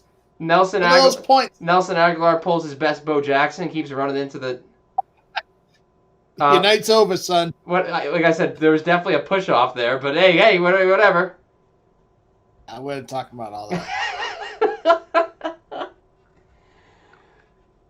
Fantasy points streaking down the field. It was absolutely a push-off. I love it. Yeah. Against Byron Jones, he's one of the better corners in the league. Oh, he missed it. He missed it. That's God. Dude, he's made every other I've never, like I said, I brought it up before in my podcast. I think the reason is that since extra points aren't a guaranteed thing anymore, all of a sudden you start missing extra points and it's a mental warfare thing. Because you change the success rate. All of a sudden, instead of kicking 18 yarders, the success rate's different. All of a sudden, it's all the shortest one you're going to have is 35. And then it's inconsistent. Your numbers are even more flawed. Shit ain't even close, though.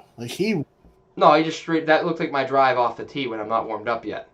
Once I get the hole 6 or 7, I can put it right down the fairway. But those first couple holes, my back's all tight. I just got it to work. There ain't no way. I'm flaring out to the right every time. How do you not call the push off? I don't know how you don't call the push off here. Fighting both sides. I don't know, but like he was full extension, hands in the chest. I mean, he missed the field goal. I guarantee you they lose by 1 anyways. They missed the extra point. And what's the spread in this one too? I think it's 2. I think it was 2 or 2.5. Someone will have a minor heart. What were the odds on this one? Miami opened at -2.5 and closed at plus. No, is that right now? Oh, they're plus 4.5 right now. Okay, but they were -2.5. People took -2.5.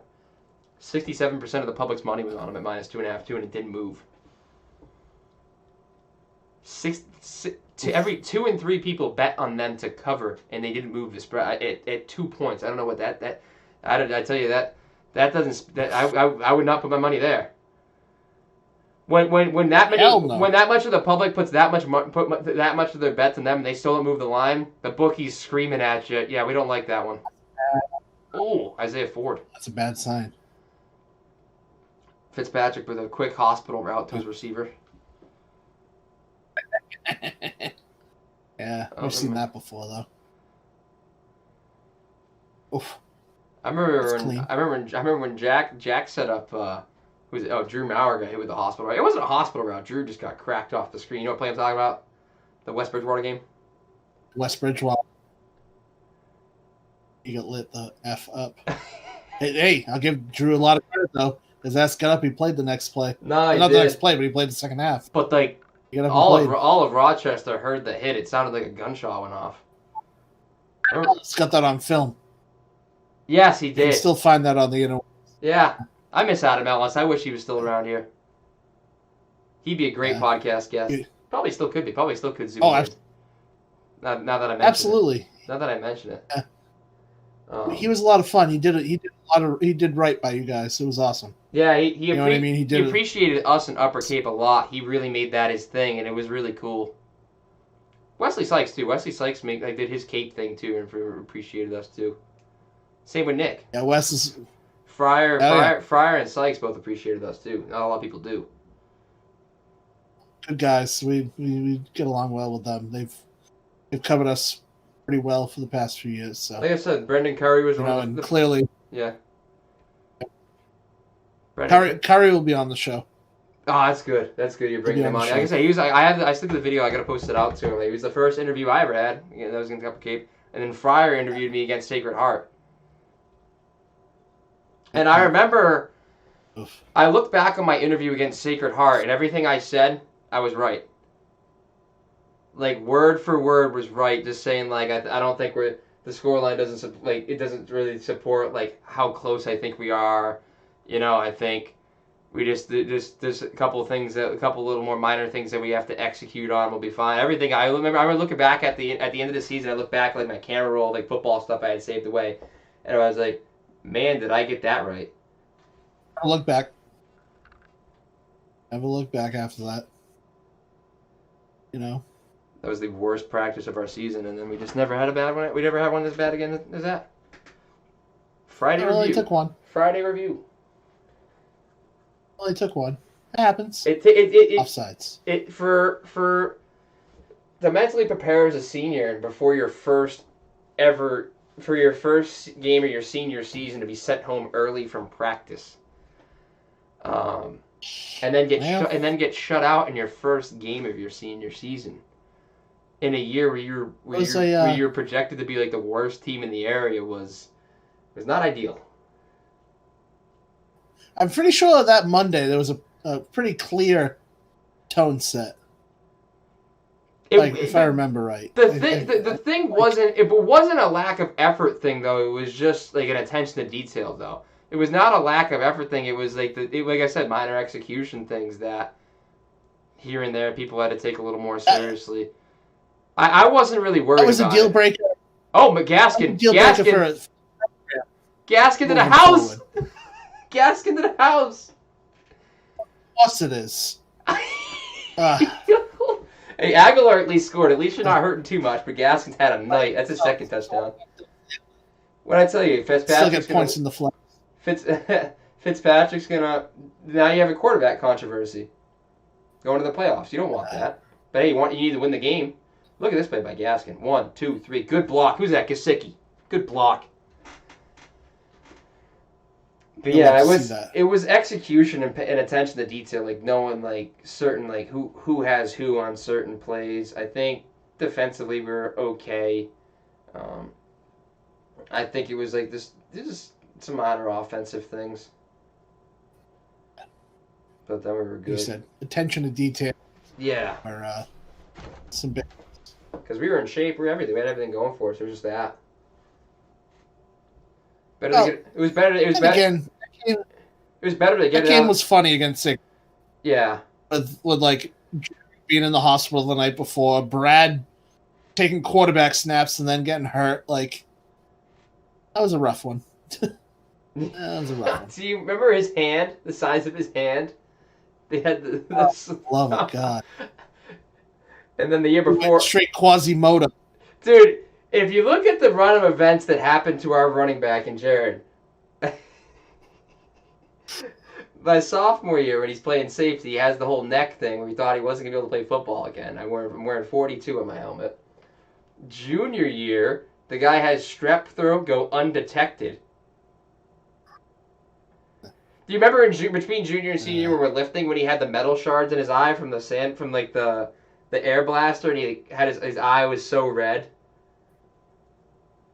And then that senior year before our first game, my dude's hand swells up to the size of like Jason Pierre-Paul's like club thing he has. From God knows what. Yeah. I was just like, what? Yeah. I don't know. Crazy. Of all people too, it just makes sense. It just makes sense for him. You couldn't script that stuff for him and his personality. No, not at all. I can't believe he missed that extra Crazy. point. Dan Bailey style. How about Dan Bailey missing another one? I know. What the hell? He was once so good. He was once such a good. But now, if you're Oakland, right, you march downfield, you got to kick a field goal. What range do you feel safe in? Because the guy shanked an extra point. What am I paying you to do? You know what I mean? Figure it out. Yeah, I don't care if you miss an extra point. You got to be able to hit the field goals. Did he catch this? He did. Make the one that counts. That's, you know what I'm saying? Like, it'd be one thing if you knew you missed an 18-yard. It's not even impossible. The way the old extra points were set up, it was impossible to miss those once they got blocked. Yeah, Derek Carr loaded up. No. Looking for Aguilar. They're gonna call that a flag. Don't let the ref. The ref can't decide this. There's not enough Oh no, that's a flag. He's definitely getting held. I don't know about held. Grab him by the back of the. You can't wrap your hands around like his shoulders like that, though.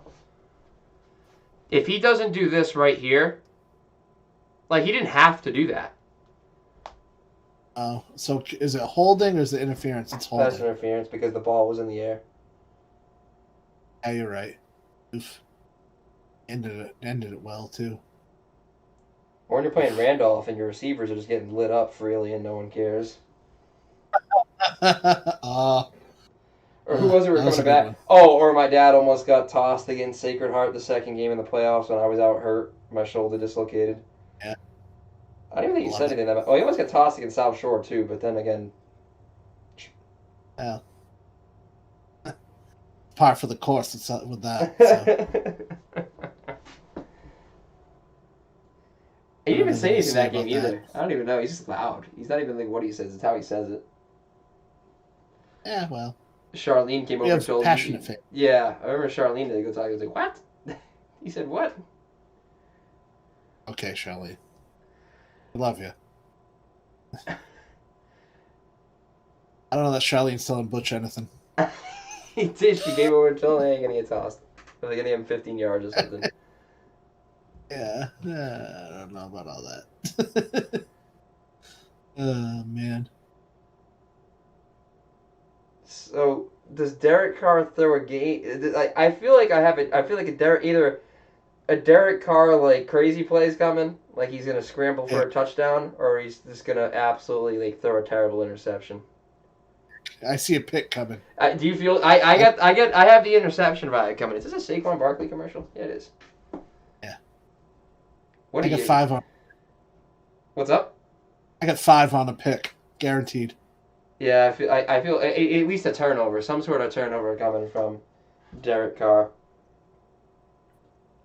This poor dude, Barkley. Saquon. Hope he comes back and he can still perform because he's a beast. Yeah, he will. I think if there's anybody who is going to be able to respond to it all, the way he takes care of himself and trains, I think it'll be Vinno without a question. Yeah. I mean, the man power cleaned 405 at Penn State, you know? That shit was crazy. That shit's crazy. A light task. He made it look easy, too. That's the scary thing. He made it look easy. Yeah. I just saw that video come up on TikTok the other day, too. Really? I watched him do it again. Yeah, he's a monster. Dude, just a warrior. I like it. Yeah. Yeah. He can catch the ball. He can do everything. McCaffrey, too. McCaffrey's crazy. Neither have been able to stay healthy, though. McCaffrey, last year, had exorbitant amount of touches, so you wonder if those two things there's a correlation, you know? Kamara's had a ton of touches, though, too, and he's been able to stay healthy. Given he played last year with a torn meniscus and still put up over 1,000 total yards of offense. Which is not that bad. I mean, Rugged Ronnie pretty much was the best offensive lineman we had with a torn MCL. We don't know that for a fact, but I mean, like, we just assumed, at the end of the season, wasn't it Paul that said he thought he had the torn MCL probably? The dude played on a shredded knee. Yeah. But God forbid we had his fingernail off. Oh my God. Yeah, well, we beefed over that pretty hard. I thought he was going to kill Charlene. Dude, we beefed over that pretty hard. He went up there. Because Bumpus had a video of it, and I called him out because he said he was going to miss a practice or something like that, and I was like, dude, I'm like, you've been playing through this knee injury for how long? It's a review practice. Just tough it out. And that sparked just angry Ronnie, and I was like, why? And it was a Friday practice, and we were doing kickoff return. And he goes on show team and comes running at me full speed with a bull rush and like macks into me, almost trying to throw hands at my helmet. And I was like, we have a game tomorrow, and you have a busted finger, and you're why? Some of that stuff it's a tough injury to take. Yeah, all right. There was a couple of like finger and toenail related injuries. You had Robbie with the ingrown toenail too. Robbie. I remember he came over to watch the McGregor Mayweather fight after I jacked up my knee against Monomoy, but he jacked up his hand against Nauset. Yeah. And we looked at it that night, and I'm like, it's not supposed to be black and blue within 6 hours. That's not good. No. Yeah. Why are we still looking at this? It's obvious. Like, yeah, you're fine. Get back. Yeah. Mine, I've never been so scared in my life. That was the most awkward pain I've ever felt. Yeah. I'd have to imagine it was pretty scary for everybody when they heard me yelling to stay down. Like, And you never like that. You never want to see that, you know? Because that was a helmet straight to the kneecap. Not a fond experience, can say. Dolphins getting penalized. Here's what I said. I said they don't get penalized before the game. They're one of the least penalized teams in the NFL. Here they are with pass interference calls and offsides. That's how you lose games. Yep. Let's see. Kyle Van Noy. It was Van Noy, yeah.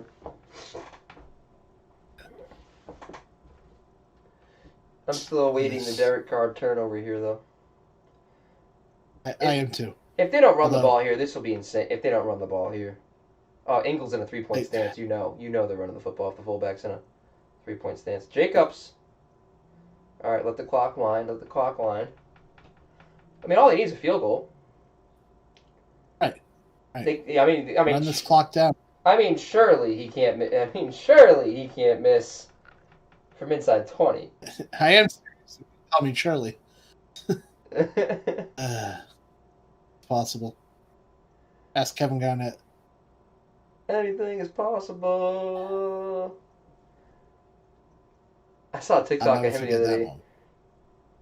Dude, the trash talk he used to do when he asked who did he ask about his mother who had passed away? Tim Duncan. He asked Tim Duncan how's your mom? And where he called Charlie Villanueva the cancer patient. No. He said he was a cancer to his team. Oh yeah. That's what he responded. That's exactly. Yeah, he said yeah. Oh no, that's what I started to say this.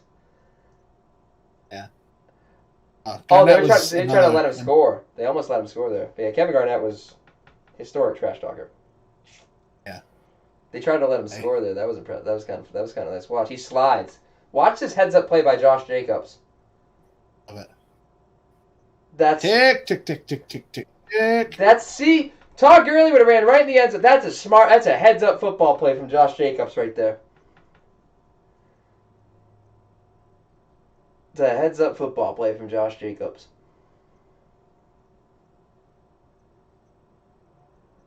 As long as they get in the end zone. As long as they don't lose the game. Right. They're going to go. Connor's going to throw a pick. Why did they call it a timeout? Why'd they call a timeout? They could have taken the delay of game 5 yards, ran the ball again, got the clock restarted, then kicked the field goal. Why not third down? I mean, yeah, but you're not looking for a touchdown. You're looking for a field goal. If you take the delay of game, you go 5 yards backwards. You can run the ball again, reset that clock, and then have your field goal unit ready to come on in one swing. I'd still want to score the touchdown. Yeah, I would take the safer points, especially knowing your field goal kicker. A dude just missed a. Yeah. Anytime you can score 6 instead of 3, you should. Yeah. I mean, you should. I'm going too. I was too much big brain. Yeah. Well, I want to score points. You know what I mean? Yeah. I want to maximize anything I can. That blood all Better, over yeah, his better hand. get in. Oh, they're kneeling it. Hey, that's an option too. I don't like that. all that for them to do basically exactly what I said to do. To be fair, Exact opposite of everything I. Watch him shank. Watch this get blocked. Oh god. They deserve for it to get blocked. They deserve that. That's yuck. You don't even have to. Yuck. You don't even have to throw it. You could run it with Josh Jacobs, then go for 2. Right. Because even if you don't get the 2, you're still up by 5. A field goal doesn't do anything. The Miami still has to come down and score a touchdown. Right. I don't like it. And if you don't get in the end zone, you can still run the clock off and do exactly what you wanted to do. And Josh Jacobs is very good at getting the end zone. So there's the other end of the strategy there. I don't like any of it. None of it. Here it comes. There's no way he misses this, right? No, he can't. I could totally. Phil Proctor would stick this through the uprights. My boy, Dr. Proctor. Toe ball. I could toe this in. Yeah. He gave it his best effort. He almost put it wide right. How do you... God. The game's not over yet. Like I said, I still think there's a little bag of tricks in the kickoff return here. Very well could be. Again, this is another one. If you don't put this on the ground down the middle of the field, you're an idiot. If you kick to anybody, why would you kick? Right. You give anybody a chance to get a return off? Woof. Tuck that bad boy in there. Ay.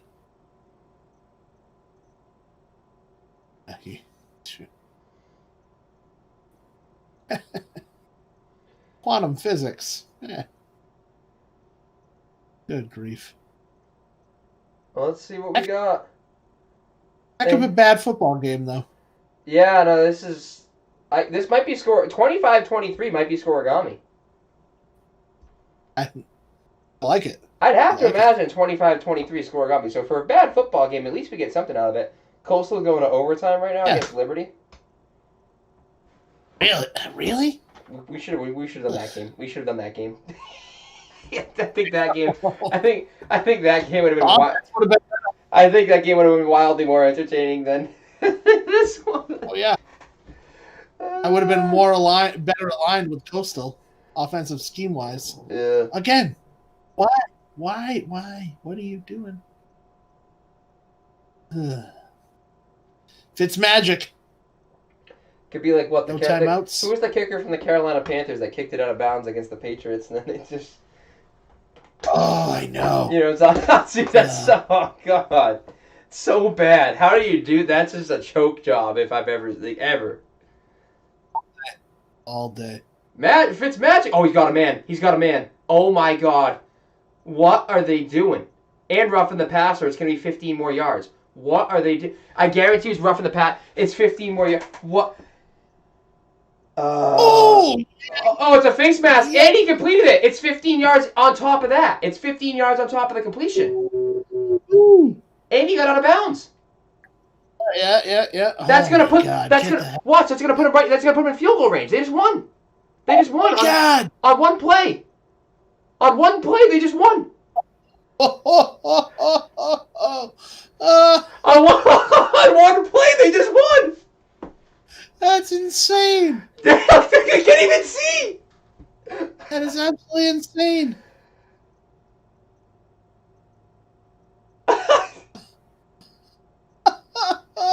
Now that's gonna be 15. It's gonna be 15 from the 43. So it's gonna So now they're gonna have a field. They're gonna have a field goal attempt from the 30. They're gonna have a field goal attempt. Look at Chucky. Look at Chucky. Chucky doesn't know what to do with himself. Chucky has no idea what to do with himself. It's on the 26. I'm wrong. I gave him 4 more yards. I gave him 4 less yards. Now that it's gonna.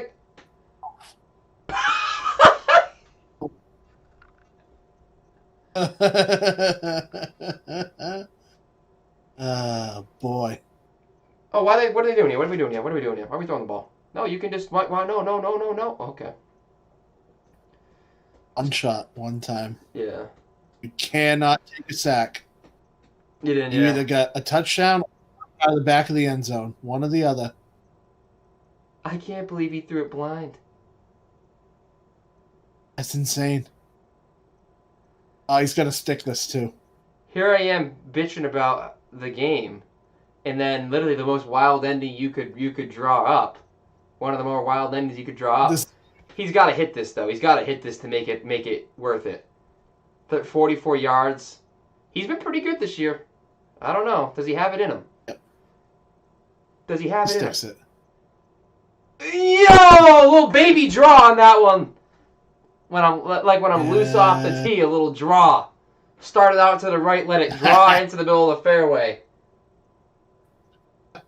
What a finish. I can't believe That's insane. That's literally.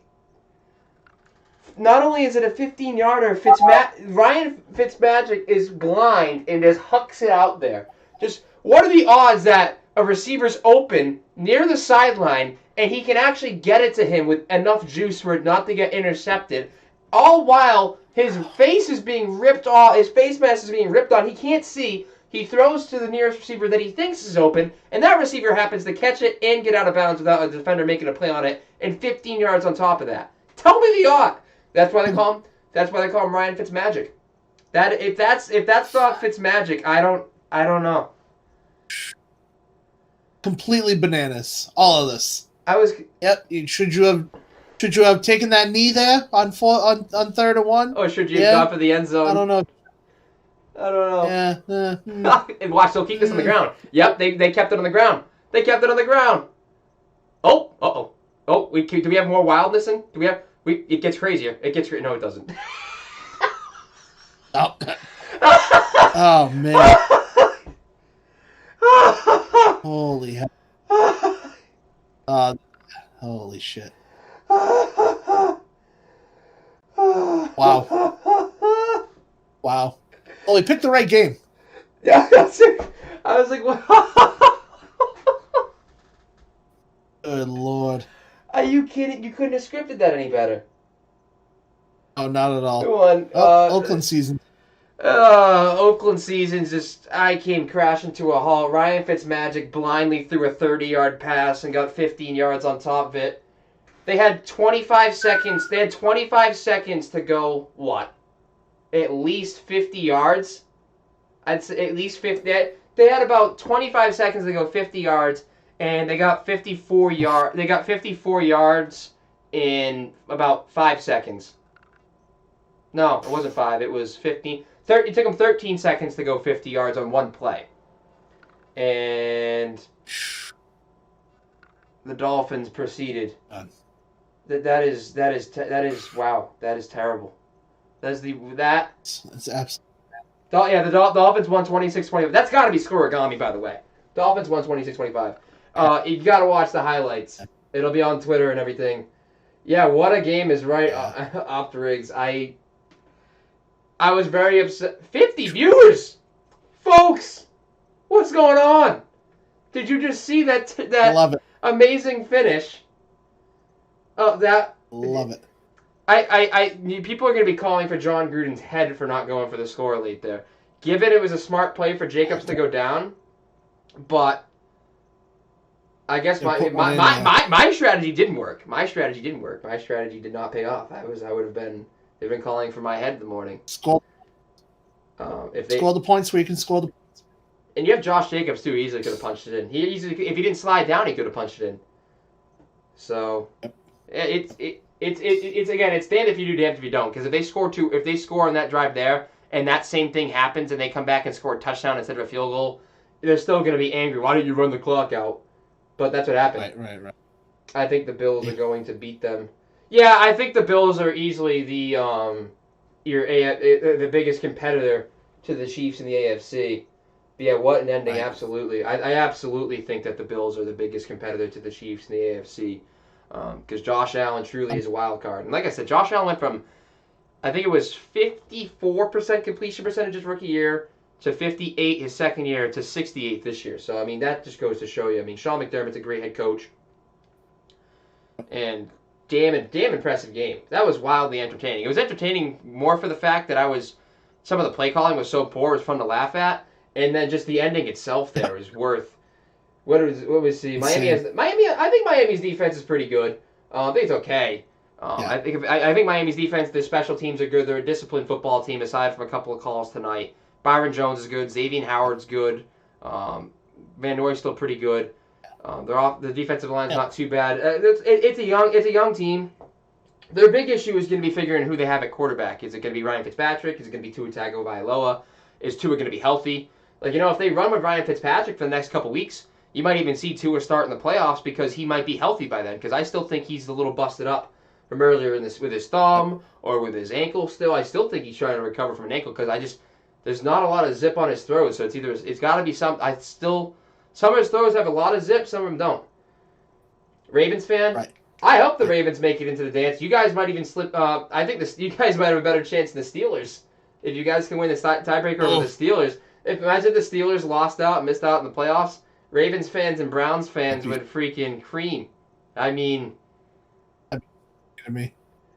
I wouldn't rule it out too because they've looked awful, but they'll win at least one of their final 2 games to clinch it. But it's tough. It's crazy. It's crazy how with 7 teams, you figure that there'd be a team at 7-9. We get in, you open up to 7 teams, and then all of a sudden, now it's all these other. Now there's more teams. Now if you don't have 10 wins, you don't get in. Kind of like the year where the Pats didn't get in. Right. It was the Matt Castle year.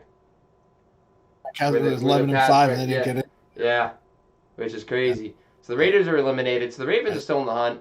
I wouldn't rule the Colts getting knocked out. I wouldn't rule the Ravens getting in over the Colts because I just don't have a lot of faith in Phillip Rivers. No, not at all. Not even a little bit. But I think the Browns are. Sure bet. It's been a weird year. Yeah. I think that's the. It's been a weird year for football. It's been a weird year for a lot of things. Absolutely. Oh yeah. Absolutely. If there's any. Ravens got New York and Cincinnati. So the Ravens are going to win out. The Ravens are going to go 11-5. 11-5 should get you into the dance because the Colts might go. The Colts could lose out in 10-6. Miami could still lose another game, but the Ravens are hands down going to win out. So I think the Ravens get into the dance. It's a matter of whether it's them taking it over the Colts. The Browns are going to be without basically all the main parts of the. Donovan Peoples-Jones is out this week. Jarvis Landry's out this week. They're missing a lot of receivers, but then again, they don't need receivers. They have Nick Chubb. Right. So I don't know if I worry about that so much. I still can't believe his play. No. I'm look at my mind blown. Mind blown. Completely blind. I couldn't throw that. I couldn't make that throw with perfect protection. I couldn't have made that throw with perfect protection in my line of sight. This guy does it completely blinded in his 15th year in the league with his 12th team. And the guy still manages to get out of bounds. I mean, the clock. He learned that at Harvard, That's exactly what he did at Harvard. I bet you he did astrophysics and he calculated that one out before he threw it. Ryan Fitzpatrick, the astrophysicist. Shit. 26-25. Can I check Scoregami? So before we sign this stream off, I'm going to check Twitter to see if Scoregami happened before I sign off this broadcast. Because I feel like that matters. I feel like the people need to know if that was a Scoregami. I like it. I don't know. I'm trying to think of another game. That's Scoregami, the 1,064th unique final score in NFL history. I feel like that's a fair way to end. I feel like that's a fair way to end off the stream with a Scoregami on one of the most wild endings I think I've seen in the NFL in a long time. I mean, obviously the Patriots in the Super Bowl, Malcolm Butler, pretty wild. The Saints onside kick at halftime, pretty wild. Like I said, Malcolm Yeah. Butler was pretty wild. The Minneapolis Miracle, as much as I hate to say it, was pretty wild. The Rams, Tommy Lee Lewis was that was heinously bad. But those aren't the last play. Like obviously the Malcolm Butler thing in the Super Bowl is crazier. Music City Miracle I wasn't old enough for, but that was damn wild. That for a Saturday night, day after Christmas, 8:30 game between the Raiders and the Dolphins, and Ryan Fitzpatrick and Tua Tagovailoa versus Derek Carr. That was pretty damn entertaining. Didn't disappoint. Didn't disappoint. Well, I thank everybody for tuning in on Twitter, YouTube, and Twitch. I think we have 15 viewers in here right now. I'd like to thank everybody in the chat for tuning in, everybody who dropped a follow. I'm going to be trying to do these more consistently in the near future, and obviously thank you, Coach Mendez, for tuning in. I'll be trying to chop some of this up and stuff and download it as I get more memory. I'll find a way to get it downloaded, and I can post the highlights and clips to my Twitter. So if you follow him on Twitter, the Breakfast of Champions podcast, and then Rufus Rundown on Twitter is my personal Twitter. And everybody else, thank you for tuning in. Hope you guys had a Merry Christmas and have a Happy New Year. We'll catch you guys.